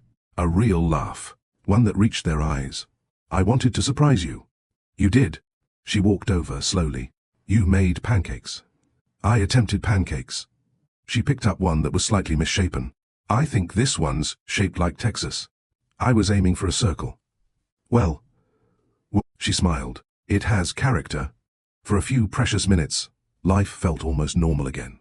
They ate, talked, laughed about Bailey stealing a piece of bacon when Ethan wasn't looking. It felt so familiar that Naomi caught herself forgetting. Then Ethan's phone buzzed upstairs. Just once. Her smile faded, almost imperceptibly. Ethan noticed. "I'll ignore it." "You don't have to." "I want to." He remained seated. The phone buzzed again, then stopped. Naomi took another bite of pancake. Her appetite disappeared. After breakfast, they decided to take Bailey to Riverside Park. The morning air carried the scent of fresh rain. Families pushed strollers along winding paths. Children chased pigeons near the fountain. Cyclists glided past, laughing with friends. Life unfolded in thousands of ordinary moments. Naomi watched them quietly. She envied how simple happiness looked from the outside. Bailey pulled excitedly toward the open field. Ethan unclipped the leash. The old dog bounded across the grass with surprising energy. I swear he thinks he's still 2 years old, Ethan laughed. Naomi smiled. Maybe he just doesn't know he's getting older. They found an empty bench overlooking the river. For several minutes, they simply watched Bailey race after squirrels he had no chance of catching. I've missed this, Ethan said. I know. He looked at her. You don't believe me. She met his eyes. I do. Then why do you sound sad? Because she had spent the entire night asking herself one impossible question. Was the man beside her trying to save their marriage, or trying to ease his own guilt? She hated herself for even wondering. Before the messages, the question would never have existed. Now, it refused to leave. An elderly couple occupied the bench beside them. The husband carefully unfolded a blanket before helping his wife sit. She leaned her head on his shoulder. Neither spoke. They didn't need to. After a while, the woman smiled. Do you remember our first apartment? The man laughed. The one with the broken heater? And the leaky roof. I remember catching rainwater in pots. We were so poor. He nodded. And so happy. Naomi listened quietly. The couple wasn't reminiscing about vacations, or expensive gifts, or promotions. They remembered attention, shared struggle, time. The husband noticed Ethan watching. He smiled. Don't wait until you're my age to discover what matters. Ethan returned the smile politely. I'll try not to. The older man chuckled. No. He shook his head gently. Don't try. Choose. Those words lingered long after the couple walked away. As they returned toward the parking lot, Ethan slipped his hand into Naomi's. She didn't pull away. She wanted to believe in this morning. She truly did. Then she noticed something. His other phone. The private business phone. It was tucked into the inside pocket of his jacket. She recognized the shape immediately. The same phone. The same one. The same screen that had glowed beneath the ballroom lights. A cold wave settled over her heart. She realized she could continue pretending. She could wait. She could keep collecting clues. Or she could finally ask the question that had followed her since the gala. They reached the SUV. Ethan opened her door, as he always did. Before getting in, Naomi quietly said, Ethan. He looked up. Yes? She took a slow breath. Her voice never rose. It barely rose above a whisper. Who is Vanessa? The smile disappeared from Ethan's face. Completely. For several endless seconds, neither of them moved. The sounds of the park faded into the distance. Children laughed somewhere behind them. A bird landed on the roof of the SUV. But inside Ethan's mind, everything had gone still. Because after years of missed dinners, broken promises, and silent distance, the question he had hoped would never come had finally been asked.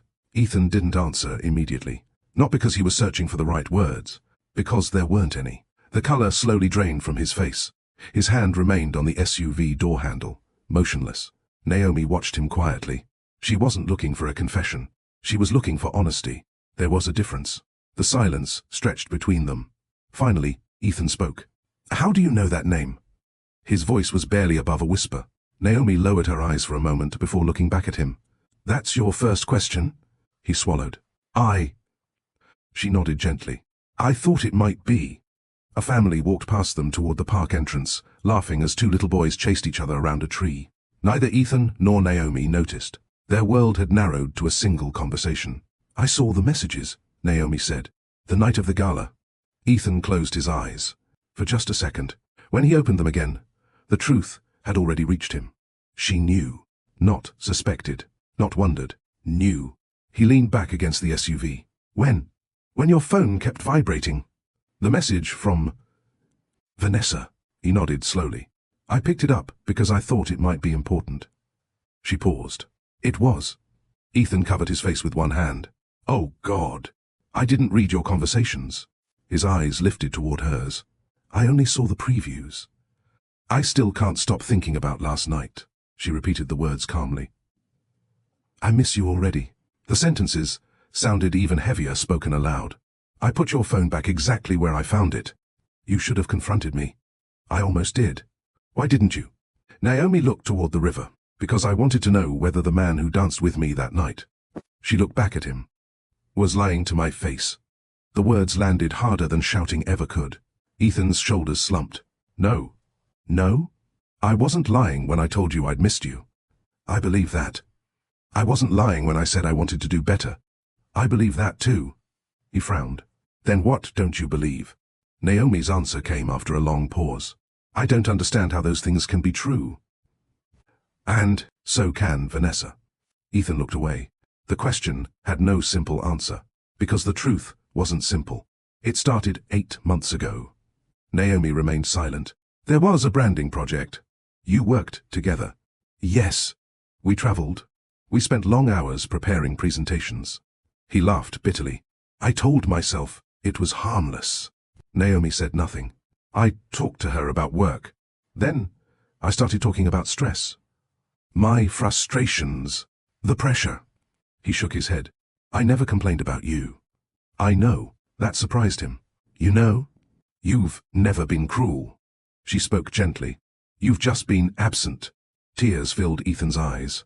I told myself I deserved someone to talk to. And then it became emotional. He couldn't meet her gaze.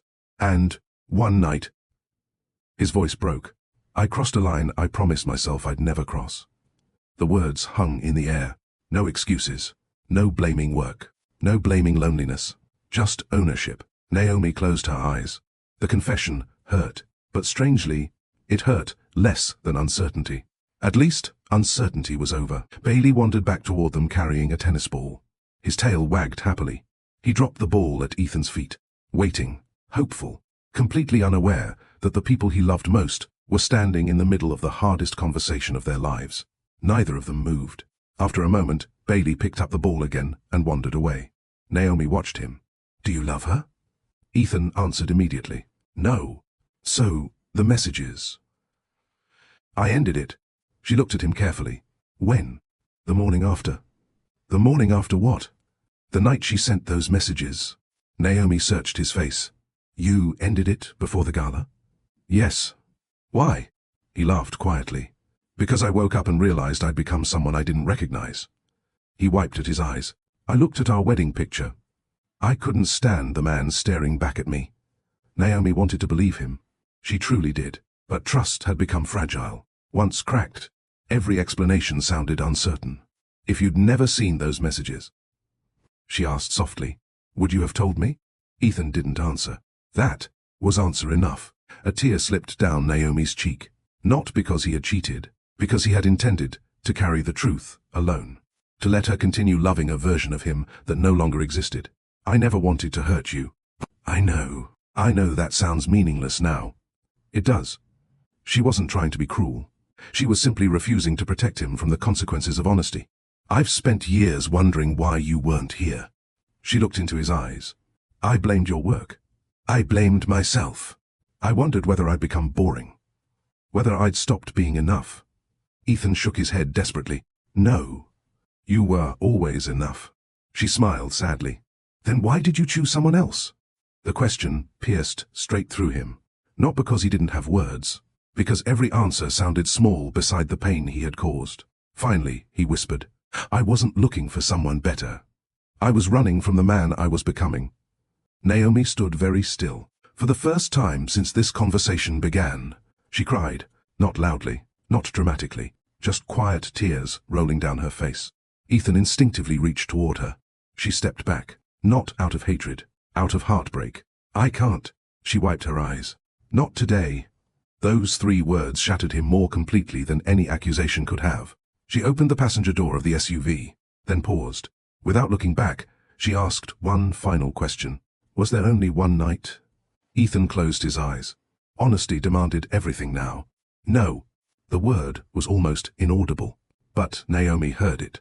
She nodded once, not in anger, in acceptance of the truth. She climbed into the SUV without another word.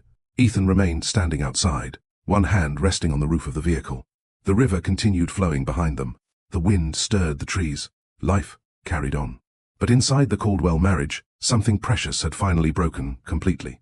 Not because of the affair alone, but because the truth, once delayed, always costs more than if it had been spoken in time. As Ethan slowly slid into the driver's seat, he understood something with painful clarity. The hardest part wasn't confessing. The hardest part would be living with the look in Naomi's eyes, the look of a woman who still loved him, but no longer knew if she could trust him. The drive home lasted 38 minutes. Neither of them spoke. The silence inside the SUV was unlike any silence they had shared before. This one wasn't peaceful. It wasn't angry. It was grieving. Rain tapped softly against the windshield as Ethan kept both hands firmly on the steering wheel. Every few minutes, he glanced toward Naomi. She was looking out the passenger window, watching the blurred city drift past. He wanted to say something. Anything. I'm sorry. I love you. I'll spend the rest of my life making this right. None of it felt large enough. Some wounds didn't need more words. They needed time. And time couldn't be rushed. When they pulled into the driveway, Bailey was already waiting at the front window. The old golden retriever barked happily, his tail sweeping across the hardwood floor. He didn't know the house had changed. He only knew his people were home. Naomi stepped out of the SUV before Ethan could open her door. It was the first time in years she hadn't waited for him. Such a small moment, yet Ethan felt it immediately. Inside, Bailey bounded toward them, carrying his favorite tennis ball. Naomi knelt and hugged him tightly. For several seconds, she buried her face in his golden fur. You always know how to love without making things complicated. Bailey licked her cheek. Ethan stood a few feet away. He had never felt more like a stranger in his own home. Naomi walked upstairs. She didn't slam the bedroom door. She simply closed it. Ethan remained downstairs, staring at the chipped coffee mug sitting beside the sink. He picked it up. His fingers traced the small crack along the rim. He remembered the day it had fallen from the counter. I'll buy you another one, he'd said. Naomi had smiled. I don't want another one. But it's broken. So are lots of things. She had laughed. That doesn't mean they stop mattering. The memory hit him like a wave. He gently placed the mug back on the counter. For the first time, he wondered whether he had mistaken forgiveness for permanence. Naomi had forgiven many missed dinners, forgotten anniversaries, broken promises. He had quietly assumed she always would. Upstairs, Naomi opened the wardrobe. She reached for a small overnight bag, then stopped. She wasn't packing to leave. Not yet. Instead, she sat on the edge of the bed, holding the empty bag in her lap. She realized she didn't know what came next. Everyone talked about discovering betrayal. Very few people talked about the morning after, when the house looked exactly the same, when the wedding photographs still hung on the walls, when coffee still needed to be brewed, when the person who broke your heart was standing only one room away. She looked at the framed photograph on her bedside table. It had been taken on their honeymoon. They were sitting on a weathered dock in Maine, laughing at something neither of them could remember now. She picked up the frame. Quietly, she placed it face down. Not because she wanted to erase the memory, because looking at it hurt. A gentle knock came at the bedroom door. Naomi. It was Ethan. She didn't answer immediately. I'm not asking you to forgive me. His voice was unsteady. I don't want you to feel alone. She closed her eyes. The irony almost made her cry. For years, she had felt alone while married. Now, after learning the truth, he finally saw it. I need some space. I understand. Another long silence. Then Ethan spoke again. I'll sleep in the guest room. She hadn't asked him to. Yet she felt grateful he hadn't forced her to. Thank you. It was the only thing she could manage. That evening, Linda called. Naomi stared at the phone for several rings before answering. Hi. Linda immediately sensed something was wrong. Naomi, what happened? For a moment, Naomi couldn't speak. Then she whispered, I know. A heavy silence followed. You know, what? There was someone else. Linda inhaled sharply. Oh, Naomi. I found out at the gala. My God. I didn't tell you. Because. Her voice cracked. I think saying it out loud makes it real. Linda didn't rush to fill the silence. She simply stayed on the line. Finally, she asked softly, what are you going to do? Naomi looked around the bedroom. At the photographs, the books, the flowers Ethan had bought earlier that week, the life they had built together. I honestly don't know. Downstairs, Ethan sat alone in the dark living room. His phone lay on the coffee table. He opened his contacts. His thumb hovered over Vanessa's name. After a long moment, he pressed it. Not to call, to delete. The screen asked, delete contact? He stared at the question. Deleting a name wouldn't erase what he had done. It wouldn't heal Naomi. It wouldn't restore trust. But it was a beginning. He pressed delete. The name disappeared. He set the phone aside. For the first time since confessing, Ethan allowed himself to stop thinking about saving his marriage and start thinking about becoming a man worthy of asking for another chance. Upstairs, Naomi sat beside the window as the rain began to fall again. She remembered something Mr. Whitmore had once told her while restoring an old painting. Some cracks can be repaired so beautifully that they become part of the artwork's story. At the time, She had found those words comforting. Tonight, she wondered if they were true for people, or only for paintings. The guest room felt unfamiliar, not because Ethan had never slept there, because he never imagined he would choose to. He lay awake staring at the ceiling long after midnight. Every sound in the house seemed louder than usual. The refrigerator humming in the kitchen, the rain tapping softly against the windows, Bailey pacing slowly through the hallway before settling outside the master bedroom door. The dog wasn't choosing sides. He was simply waiting for both of his people to be together again. Ethan closed his eyes. For the first time in years, he had nowhere to hide from his own thoughts. No board meeting, no investor call, no flight, no emergency, just the consequences of his choices. The next morning, the house followed its usual routine. Coffee brewed automatically at 6:30. The newspaper landed at the front door. Sunlight filtered through the kitchen windows. Everything looked normal. Everything except the people living inside it. Naomi entered the kitchen first. She poured herself coffee into the chipped mug. She paused when she realized what she had done. It had always been her favorite. Today, it felt strangely symbolic. Broken, still useful, still standing. A few minutes later, Ethan walked in. He stopped when he saw her. "Good morning." She looked up. "Morning." The word was polite, nothing more. He gestured toward the coffee pot. "May I?" She nodded. He poured himself a cup but didn't sit. Neither knew where to begin. Finally, Ethan spoke. "I called Marcus last night." Naomi waited. "I told him I'm taking a leave of absence." Her eyes widened slightly. "You are?" "For a while." "What about the company?" "It'll survive." He smiled sadly. "I've spent years acting as though everything would collapse without me." He looked around the quiet kitchen. "I almost let the one thing that actually mattered collapse instead." Naomi didn't respond immediately. She appreciated the decision, but she also knew actions couldn't erase memories overnight. "I'm not asking you to be impressed. I'm asking you to know I'm serious." She nodded once. "I believe you're serious." Those words meant more to Ethan than she realized. She hadn't said she trusted him, only that she believed he meant what he was doing. It was a beginning. Later that afternoon, Ethan drove to Caldwell Technologies, not for a meeting, for accountability. Marcus was waiting in his office. "You look terrible." "I slept about 2 hours." Marcus closed the door. "You told her?"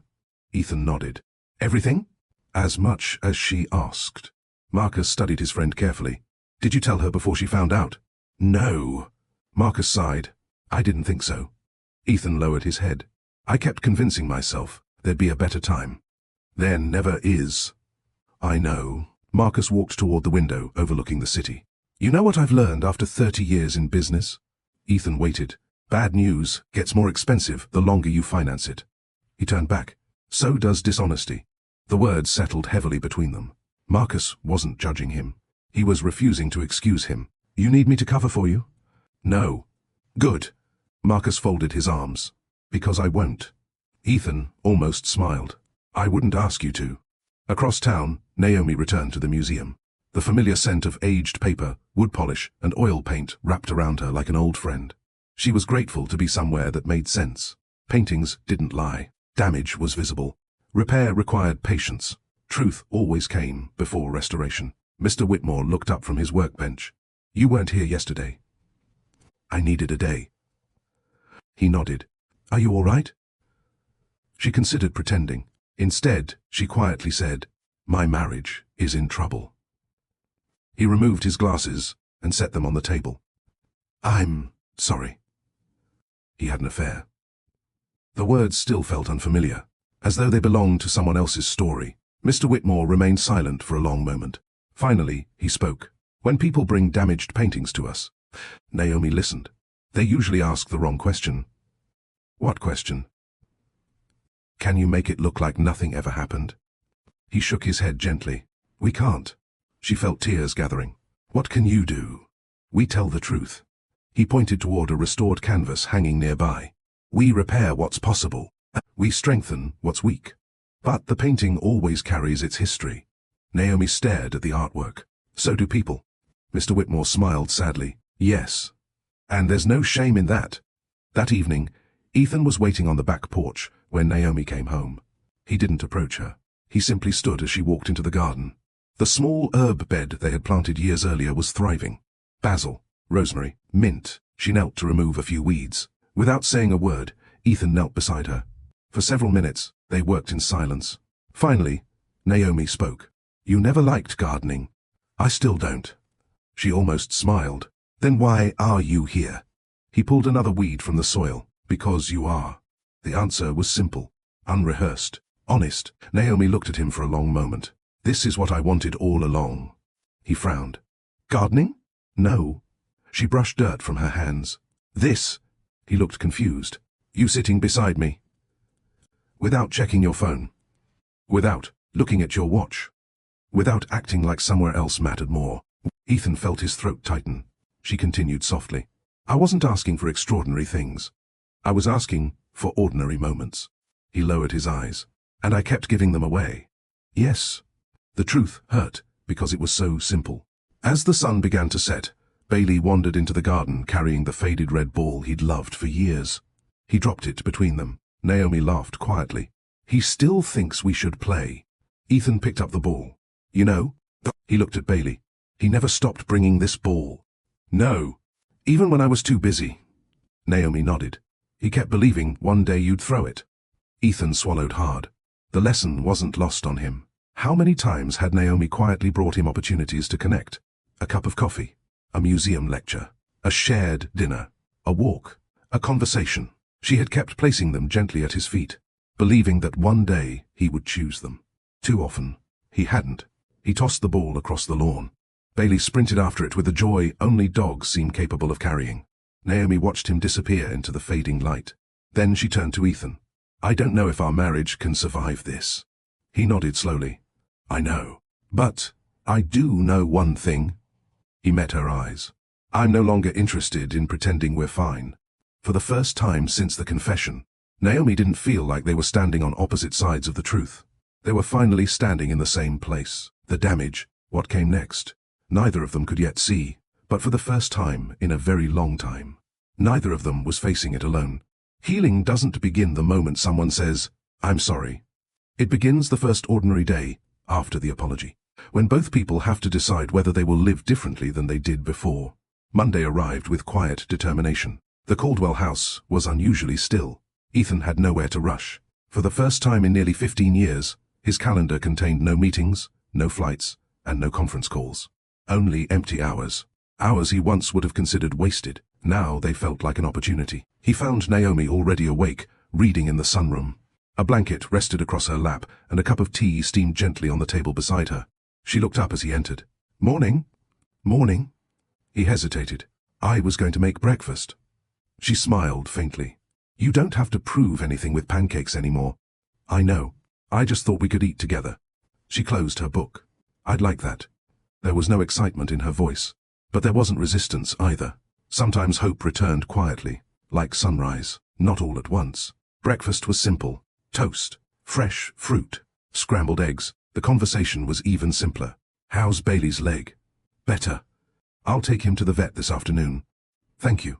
Neither tried to force deeper conversation. Neither pretended nothing had happened. For the first time in years, they simply shared the same table without anyone glancing at a phone. When they finished eating, Ethan reached automatically toward his pocket, then stopped.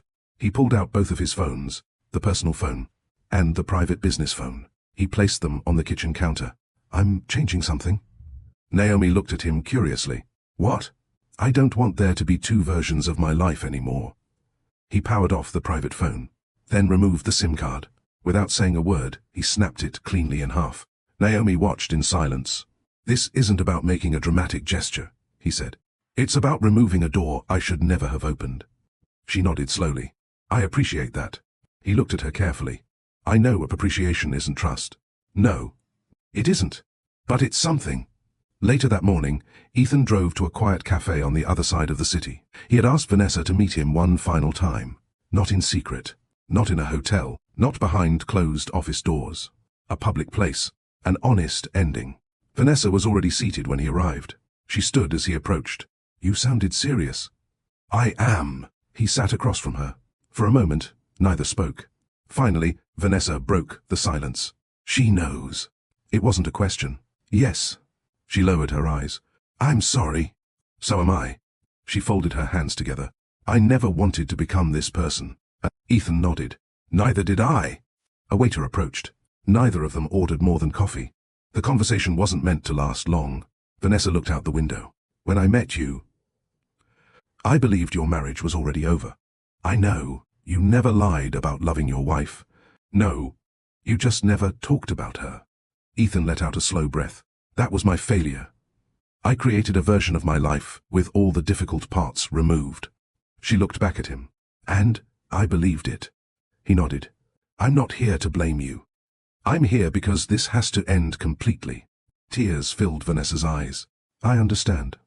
I've already resigned from the Caldwell account. That surprised him. You did? I sent the email yesterday. Why?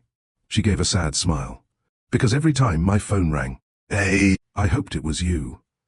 And I don't want to spend my life hoping for someone who belongs somewhere else. For the first time, Ethan saw not just the damage he'd caused Naomi, but the damage dishonesty had caused another human being as well. I'm truly sorry, Vanessa. She nodded.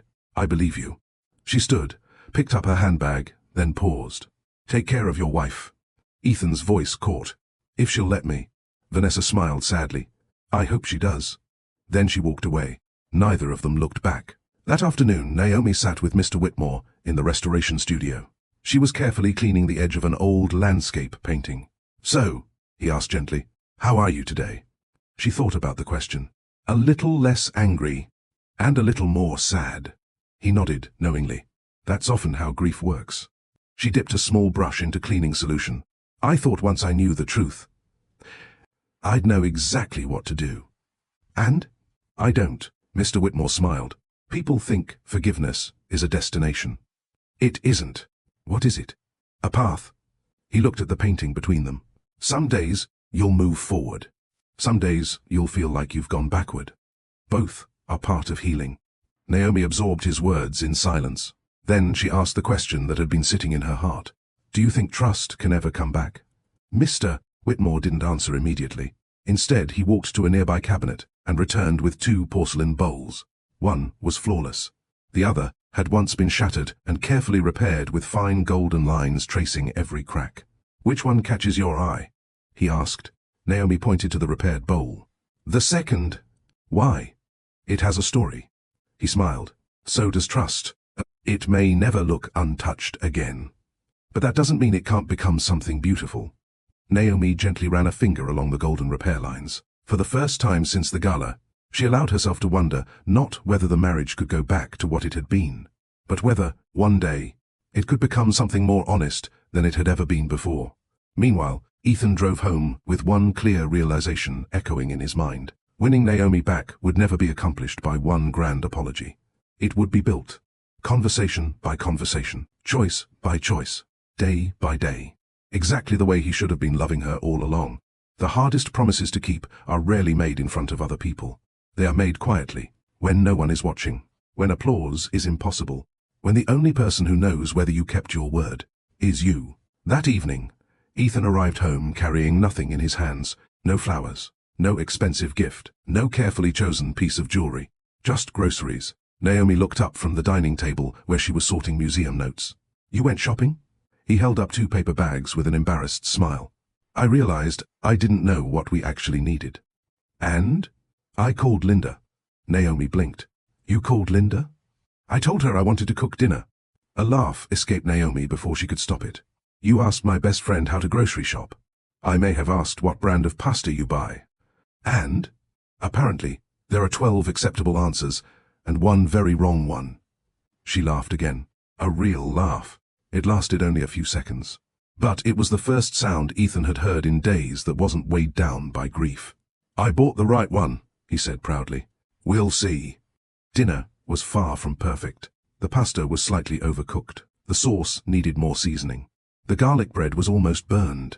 Bailey sat beneath the table, convinced disaster in the kitchen usually worked in his favor. This is terrible, Ethan admitted after the first bite. Naomi tasted hers. It's edible. That's a generous review. She smiled faintly. You've improved since the pancake incident. I'll take that as progress. For a few moments, they simply ate. No television, no phones, no distractions. Only the quiet clinking of forks against plates. It reminded Naomi of something she hadn't realized she'd missed. The ordinary. Not every meaningful conversation had to begin with tears. Sometimes healing looked like two people sharing an imperfect meal. After dinner, Ethan cleared the table before Naomi could stand. "I've got it." "You don't have to." "I know." He carried the dishes to the sink. As warm water filled it, he paused. "I've been thinking about something." Naomi leaned against the kitchen counter. "I used to believe loving you meant providing for you." She listened. "I measured love by what I could buy. The house, the vacations, the security." He shook his head. "But when I look back, the memories you cherish aren't expensive." Naomi smiled sadly. "They never were. Our first apartment. The road trip where the car broke down. The picnic where it rained. The burnt birthday cake you insisted tasted amazing." She laughed softly. "It really didn't." "I know," he smiled. "But you ate 2 slices anyway. Because you made it." The laughter faded into a comfortable silence. Ethan looked at her. "I've spent years investing in everything except the moments that paid the greatest return." The following morning, Naomi found an envelope resting beside her coffee mug. No name, just her favorite handwriting. Inside was a single sheet of paper. Across the top, Ethan had written, "Things I never want to forget again." Below it was a handwritten list. "Your museum lecture is every first Thursday in October. You hate lilies after they've fully opened because they shed pollen everywhere. You always read for 20 minutes before bed. Coffee tastes better to you in the chipped blue mug. You smile with your whole face when you're genuinely happy. You become quiet when you're hurt. You don't need grand gestures. You need me to notice you." At the bottom, he had added one final sentence. "If I ever stop paying attention again, I hope I notice before you have to carry the loneliness by yourself." Naomi folded the paper carefully. She didn't cry. She placed it back into the envelope. Then she tucked it inside the old notebook that held their 5 promises. Not because everything was forgiven, because she wanted to remember this moment too. That afternoon, Marcus stopped by the house. Ethan invited him onto the back porch. "How's the leave of absence?" "Strange. You twitch every time your phone vibrates." "It doesn't." Marcus smiled. "I turned off almost every notification." "Good." They sat in silence for a while. Finally, Marcus spoke. "You know what impressed me?" Ethan looked over. "You met with Vanessa." "I heard she resigned." Ethan nodded. "It had to end." Marcus studied his friend. "No. It should never have started." Ethan accepted the correction. "You're right." Marcus wasn't interested in comforting him. Real friends rarely protect you from the truth. They protect you from becoming someone you're ashamed of. "You can't undo what happened," Marcus continued, "but you can make sure it never becomes part of who you are." Ethan looked toward the garden where Naomi was trimming herbs. "I intend to." "I believe you." Marcus smiled. "But remember, well, Naomi doesn't need promises anymore. She needs patterns." As evening settled over the house, Naomi stepped onto the back porch with 2 mugs of tea. She handed one to Ethan. He accepted it with a grateful smile. They watched Bailey sleeping in the fading sunlight, his tennis ball resting between his paws. "Can I ask you something?" Naomi said. "Anything." "When you were with Vanessa." He tensed. "Did you ever think about leaving?" Ethan answered without hesitation. "No, not once." "Then why risk losing us?" He looked down into his mug. "Because I kept separating my choices from their consequences. I convinced myself I could make selfish decisions without becoming a selfish man." He shook his head. "I was wrong." Naomi stared across the garden. "I've replayed that question every night." "I know. I kept wondering whether our marriage had already ended before I realized it." Ethan's voice was steady. "It hadn't. I was the one walking away. You were still fighting for us." Those words lingered between them. Naomi slowly nodded. She wasn't ready to say she believed in forever again, but she was beginning to believe that truth, however painful, was finally living in their home. As the last light faded from the sky, Bailey woke, stretched, and wandered over to them. Without hesitation, he lay down exactly halfway between Ethan and Naomi. Neither of them moved him. Neither reached for the other. Yet for the first time since the gala, the space between them no longer felt like an endless distance. It felt like a bridge, one honest day at a time, beginning to be rebuilt. People often believe the hardest part of rebuilding trust is the apology. It isn't. The hardest part comes weeks later, when life begins to feel normal again, and you must decide whether your new habits are genuine or simply temporary. 3 weeks passed. The house grew quieter in a different way, not with distance, with intention. Ethan still wasn't back at work full-time. The board had approved an extended leave, something he once would have considered impossible. Now he realized the company had continued running remarkably well without him. The world hadn't collapsed. Only his pride had. Every morning began the same way. Coffee, breakfast together, a walk with Bailey, no phones at the table, no meetings before 10, no excuses. Not because Naomi had demanded rules, because Ethan had. He understood that trust wasn't rebuilt through declarations. It was rebuilt through consistency. One ordinary morning at a time. One Saturday afternoon, they returned to the small farmers market they used to visit during the first years of their marriage. Fresh peaches, homemade bread, local honey. The same elderly violinist still played near the fountain. "I can't believe he's still here," Naomi said. Ethan smiled. "He played at least 20 songs before I finally convinced you to dance." She laughed. "You practically begged." "I absolutely begged. And everyone was watching. I didn't care." Naomi looked at him. "You never used to care what people thought. When did that change?" He considered the question carefully. "When success became something I felt I had to protect." "And did it?" "No. It made me forget who I was protecting it for." They continued walking. The conversation wasn't dramatic. It didn't need to be. Healing often sounded quieter than heartbreak. Near one of the fruit stalls, they met an elderly vendor named Mrs. Alvarez. She recognized Naomi immediately. "You haven't been here in years." "I know. Life got busy." Mrs. Alvarez smiled knowingly. "Life always gets busy." She placed 2 peaches into Naomi's hands. "The trick is not letting busy become more important than beautiful." Naomi thanked her warmly. As they walked away, Ethan whispered, "Everyone keeps teaching us lessons lately." Naomi smiled. "Maybe we've finally started listening." That evening, they sat on the back porch, watching a summer storm roll across the horizon. Lightning flashed in the distance. The scent of wet earth drifted through the garden. Bailey slept peacefully between them. Neither felt the need to fill every silence. For the first time in years, silence no longer felt like avoidance. It felt like peace. After several minutes, Naomi spoke. "I've been thinking." Ethan turned toward her. "About us?" She nodded. "I keep waiting to wake up angry again." "And?" "Some mornings I do." She looked down at her tea. "Other mornings? Well, I miss the version of us before all of this." Ethan's expression softened. "So do I." She smiled, sadly. "But I don't think we can ever go back." "No, we can't." He reached for her hand, then stopped. "I'm not sure if that's okay yet." Naomi noticed. Instead of pulling away, she closed the distance herself and gently placed her hand over his. "I'm not ready to pretend nothing happened." "I'm not asking you to." "I know." She intertwined her fingers with his. "But I don't want the worst decision you ever made to become the only thing I remember about you." Ethan looked away, overcome with emotion. He had imagined forgiveness as a single moment. He was learning it was 1,000 small choices. The following Monday, Ethan received an email from the board. His leave had ended. They wanted him back. Marcus called a few minutes later. "You don't have to return today." "I know. They're willing to ease you back." Ethan looked toward the kitchen where Naomi was arranging fresh flowers. "I'll come in tomorrow." Marcus chuckled. "Why tomorrow?" "Because today." But he smiled. "My wife and I are planting tomatoes." Marcus laughed. "You've changed." "I hope so." "No." Marcus corrected him gently. "I think you've remembered who you used to be." That afternoon, Ethan and Naomi worked side by side in the garden. The soil stained their hands. The sun warmed their backs. Neither of them noticed how much time had passed. As Ethan dug another hole, he glanced toward Naomi. "You know something?" "What?" "I used to think this kind of afternoon was ordinary." She looked up. "It is." He smiled. "I was wrong."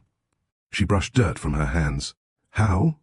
"Ordinary moments are the rarest things in the world." She looked around the garden. The herbs, the flowers, Bailey chasing butterflies he would never catch. Their quiet home. "No." She smiled warmly. "They're just the easiest to overlook." For the first time since the confession, they laughed without guilt standing between them. That evening, Naomi opened the old notebook containing their 5 promises. She read each one slowly. Then, beneath the sentence she had written weeks earlier, "Love doesn't disappear the day someone stops caring. It begins to fade the day someone stops noticing." She added another. "Healing begins the day both people decide to notice again." She closed the notebook. As she turned off the bedside lamp, she noticed Ethan standing quietly in the doorway. "I didn't mean to interrupt." You weren't. He looked at the notebook. You still have it. I always will. He hesitated. Can I ask you one question? She nodded. Are you staying because it's easier? Or because you still believe in us? Naomi walked over until they stood only inches apart. She looked directly into his eyes. I'm staying. She paused. Because every day since the truth came out, you've chosen honesty over comfort. Her voice was calm. Keep choosing it. I will. She held his gaze for another moment. Because if you ever stop. She didn't finish the sentence.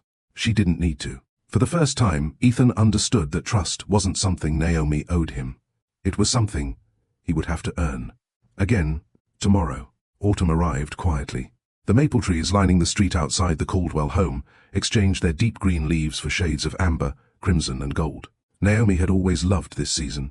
Nothing in nature apologizes for changing, she once told Ethan during one of their first dates. It just changes. At the time, he thought she was talking about trees. Now he realized she had been talking about people. Ethan returned to work 3 days each week. Not 5, 3. Every afternoon by 4 o'clock, he left the office. No exceptions. At first, employees were surprised. Board members questioned whether the schedule was temporary. Investors quietly wondered if the company's performance would suffer. It didn't.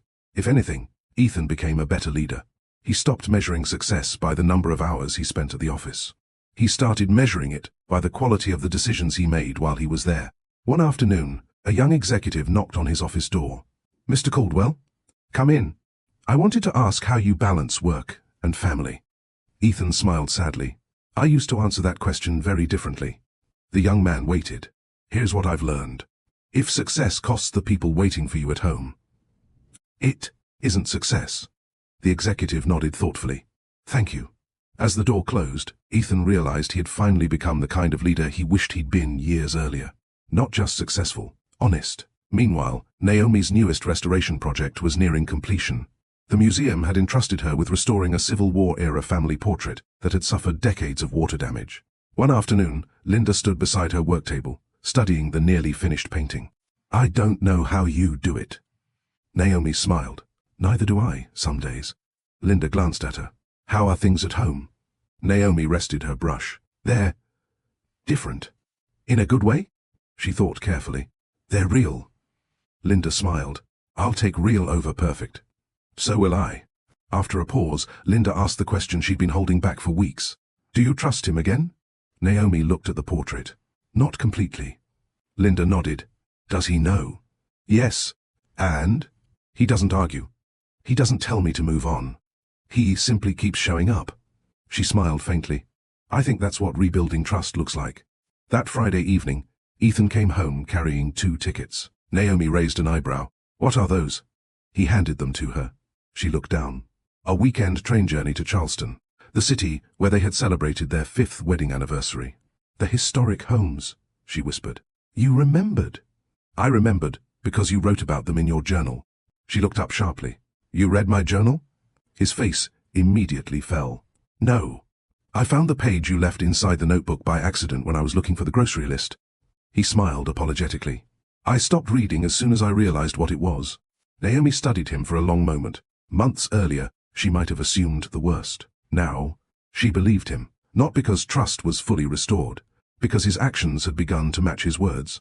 You don't have to explain every little thing anymore, she said gently. I know.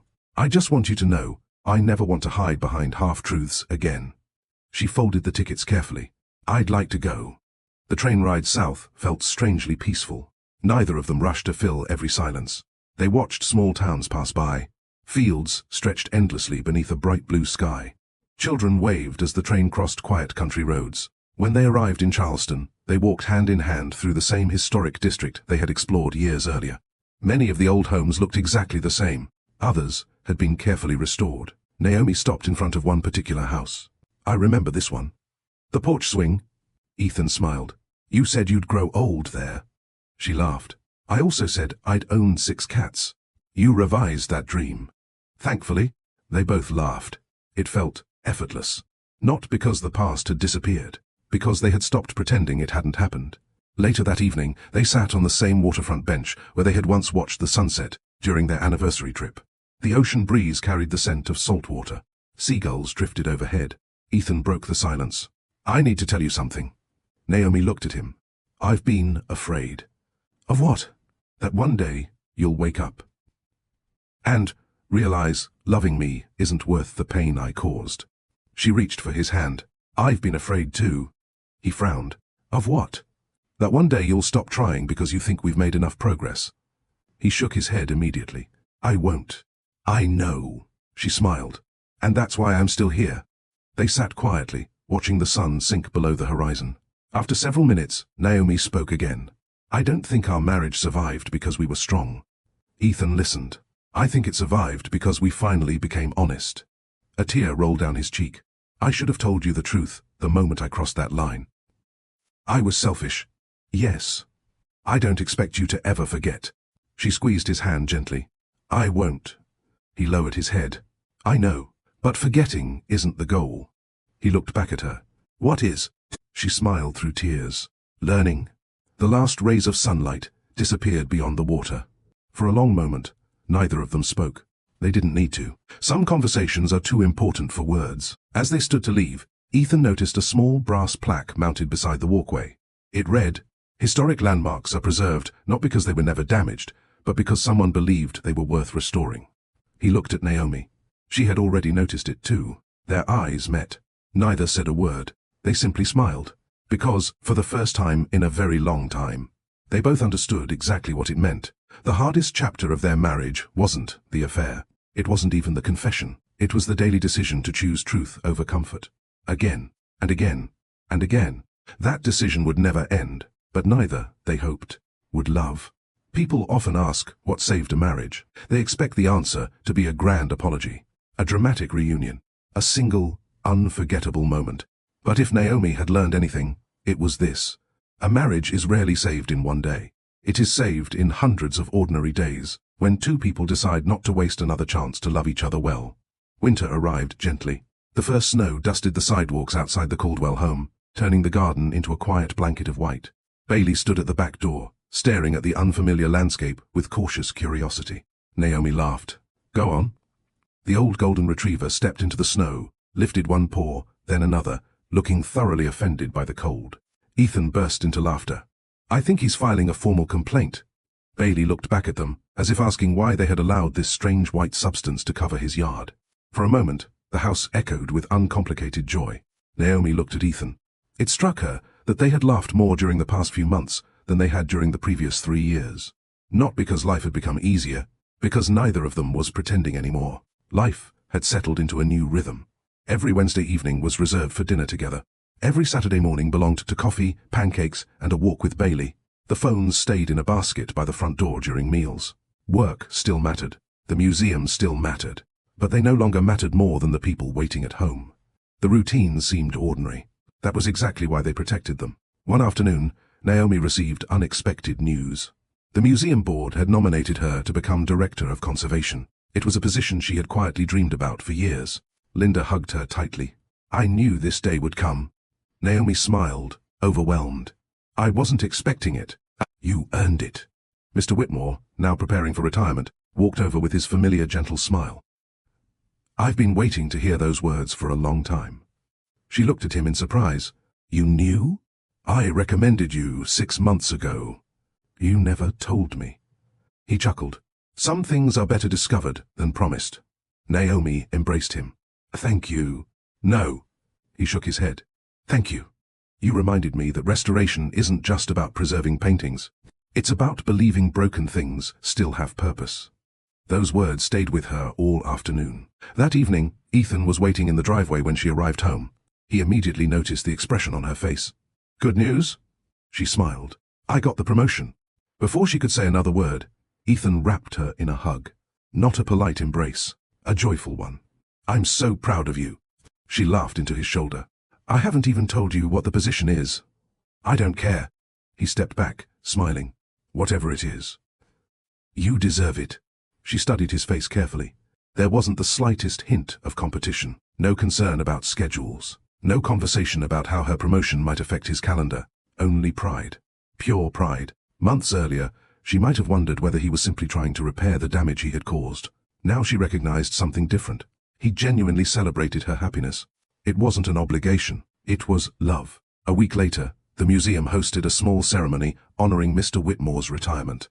Friends, former students and colleagues gathered in the main gallery. Near the end of the evening, Mr. Whitmore stepped to the podium. "I've restored paintings for 43 years. Soft applause filled the room. "And if I've learned one lesson," he smiled toward Naomi, "it's that restoration is an act of hope." He paused. "We don't restore something because we're certain it will last forever. We restore it because we believe it deserves another chance." His eyes found Ethan standing quietly beside Naomi. "The same is true of people." The room fell silent. Naomi felt Ethan's hand gently find hers. This time, she held it without hesitation. After the ceremony, Mr. Whitmore handed Naomi a small wooden box. "I want you to have this." Inside lay a tiny restoration brush. Its handle was worn smooth from decades of careful work. "You've used this for years." "I have. I can't take it." He smiled. "I wasn't giving you a brush." He closed her fingers around it. "I was passing on trust." Tears filled Naomi's eyes. "I'll take good care of it." "I know." That night, back at home, Ethan stood in the kitchen washing dishes, while Naomi dried them. Neither rushed. Neither reached for a phone. Bailey slept nearby, his muzzle now noticeably grayer than it had been a year before. Naomi watched him quietly. "He's getting older." Ethan followed her gaze. "So are we." She smiled. "I used to be afraid of that." "And now?" "Now I just hope we grow older paying attention." Ethan turned off the faucet. He walked over and took both of her hands. "I can't erase what I did." "I know. I'll regret it for the rest of my life." She nodded gently. "I know. But regret isn't what changed us." He looked at her questioningly. "What did?" Naomi smiled with the quiet confidence that only truth can bring. "The choices we made after the truth came out." Outside, snow continued falling over the quiet neighborhood. Inside, warmth filled the home. Not because everything had been repaired perfectly, but because two imperfect people had finally learned that love isn't protected by avoiding difficult truths. It is protected by facing them together. And tomorrow, one final moment would remind them both that the strongest relationships are not the ones that never break. They are the ones that never stop choosing to rebuild. Spring arrived almost unnoticed. The snow melted. The garden awakened. Tiny green shoots pushed through the soil where Ethan and Naomi had planted herbs and tomatoes the previous autumn. Life, once again, chose growth. On a quiet Saturday morning, Ethan stood at the kitchen window with 2 cups of coffee. He poured Naomi's into the chipped blue mug, his into a plain white one. He smiled to himself. Some habits deserve to last forever. Naomi walked downstairs, her hair still slightly tousled from sleep. "You remembered." "I always will." She accepted the mug, wrapping both hands around its warmth. They carried their coffee onto the back porch, where Bailey lay stretched across the wooden deck, enjoying the morning sun. His movements had slowed over the past few months. His muzzle had turned almost completely silver. Yet every time Ethan or Naomi stepped outside, his tail still wagged with the enthusiasm of a puppy. "He still gets excited every single morning," Naomi said. Ethan smiled. "Maybe he understands something we forgot for a while." "What's that?" "That another day together is never ordinary." Naomi reached for Ethan's hand. This time, neither of them thought about the past. They simply enjoyed the quiet. A few weeks later, Caldwell Technologies hosted its annual leadership conference. For years, Ethan's keynote speeches had focused on growth, competition, and innovation. This year, the audience noticed something different. He stepped onto the stage without flashy music or dramatic introductions. He simply smiled. "When I started this company," he began, "I believed leadership meant always being available." The audience listened. "I answered every email, took every meeting, accepted every flight. I thought sacrifice made me admirable." He paused. "I was wrong." The room became still. "I confused being important with being present. I built successful companies while neglecting the people who gave that success meaning." Several executives exchanged thoughtful glances. Ethan continued. "Today, our company has a new policy." A slide appeared behind him. "Family milestones come first. Maternity leave has been expanded. Paternity leave has been expanded. No employee will be expected to answer routine emails after work hours. And every manager will be evaluated not only on performance, but on how they protect the well-being of their teams." The audience erupted into applause. Marcus smiled from the front row. This wasn't public relations. It wasn't damage control. It was conviction. After the conference, a young employee approached Ethan. "My daughter has her first piano recital next month." Ethan smiled. "Will you be there? I was going to skip it for a client meeting." "And now?" The young father grinned. "Now I'm rescheduling the meeting." Ethan nodded. "You'll never regret that choice." As the employee walked away, Ethan realized something profound. Sometimes the greatest apology isn't spoken to the people you've already hurt. Sometimes it's making sure fewer people repeat your mistakes. That evening, Naomi was arranging flowers in the living room when Ethan came home. "How did the conference go?" He handed her a printed copy of his speech. "I think it was the most honest presentation I've ever given." She read the opening paragraph. When she looked up, her eyes were shining. "You used our story." "I didn't share names. I shared lessons." She folded the pages carefully. "I hope someone needed to hear them." "So do I." Later that week, the museum unveiled the restored Civil War family portrait Naomi had spent months conserving. Visitors gathered around it, admiring the remarkable work. One little girl tugged on her mother's sleeve. "Mom?" "Yes?" "Was it always this beautiful?" Her mother smiled. "I think it always had the beauty. Someone just helped people see it again." Naomi felt tears gather in her eyes. Mr. Whitmore, now attending as a guest rather than an employee, quietly joined her. "That's true for more than paintings." She smiled. "Yes, it is." Months passed. The seasons changed once more. Life remained imperfect. Some anniversaries still carried painful memories. Some conversations still reopened old wounds.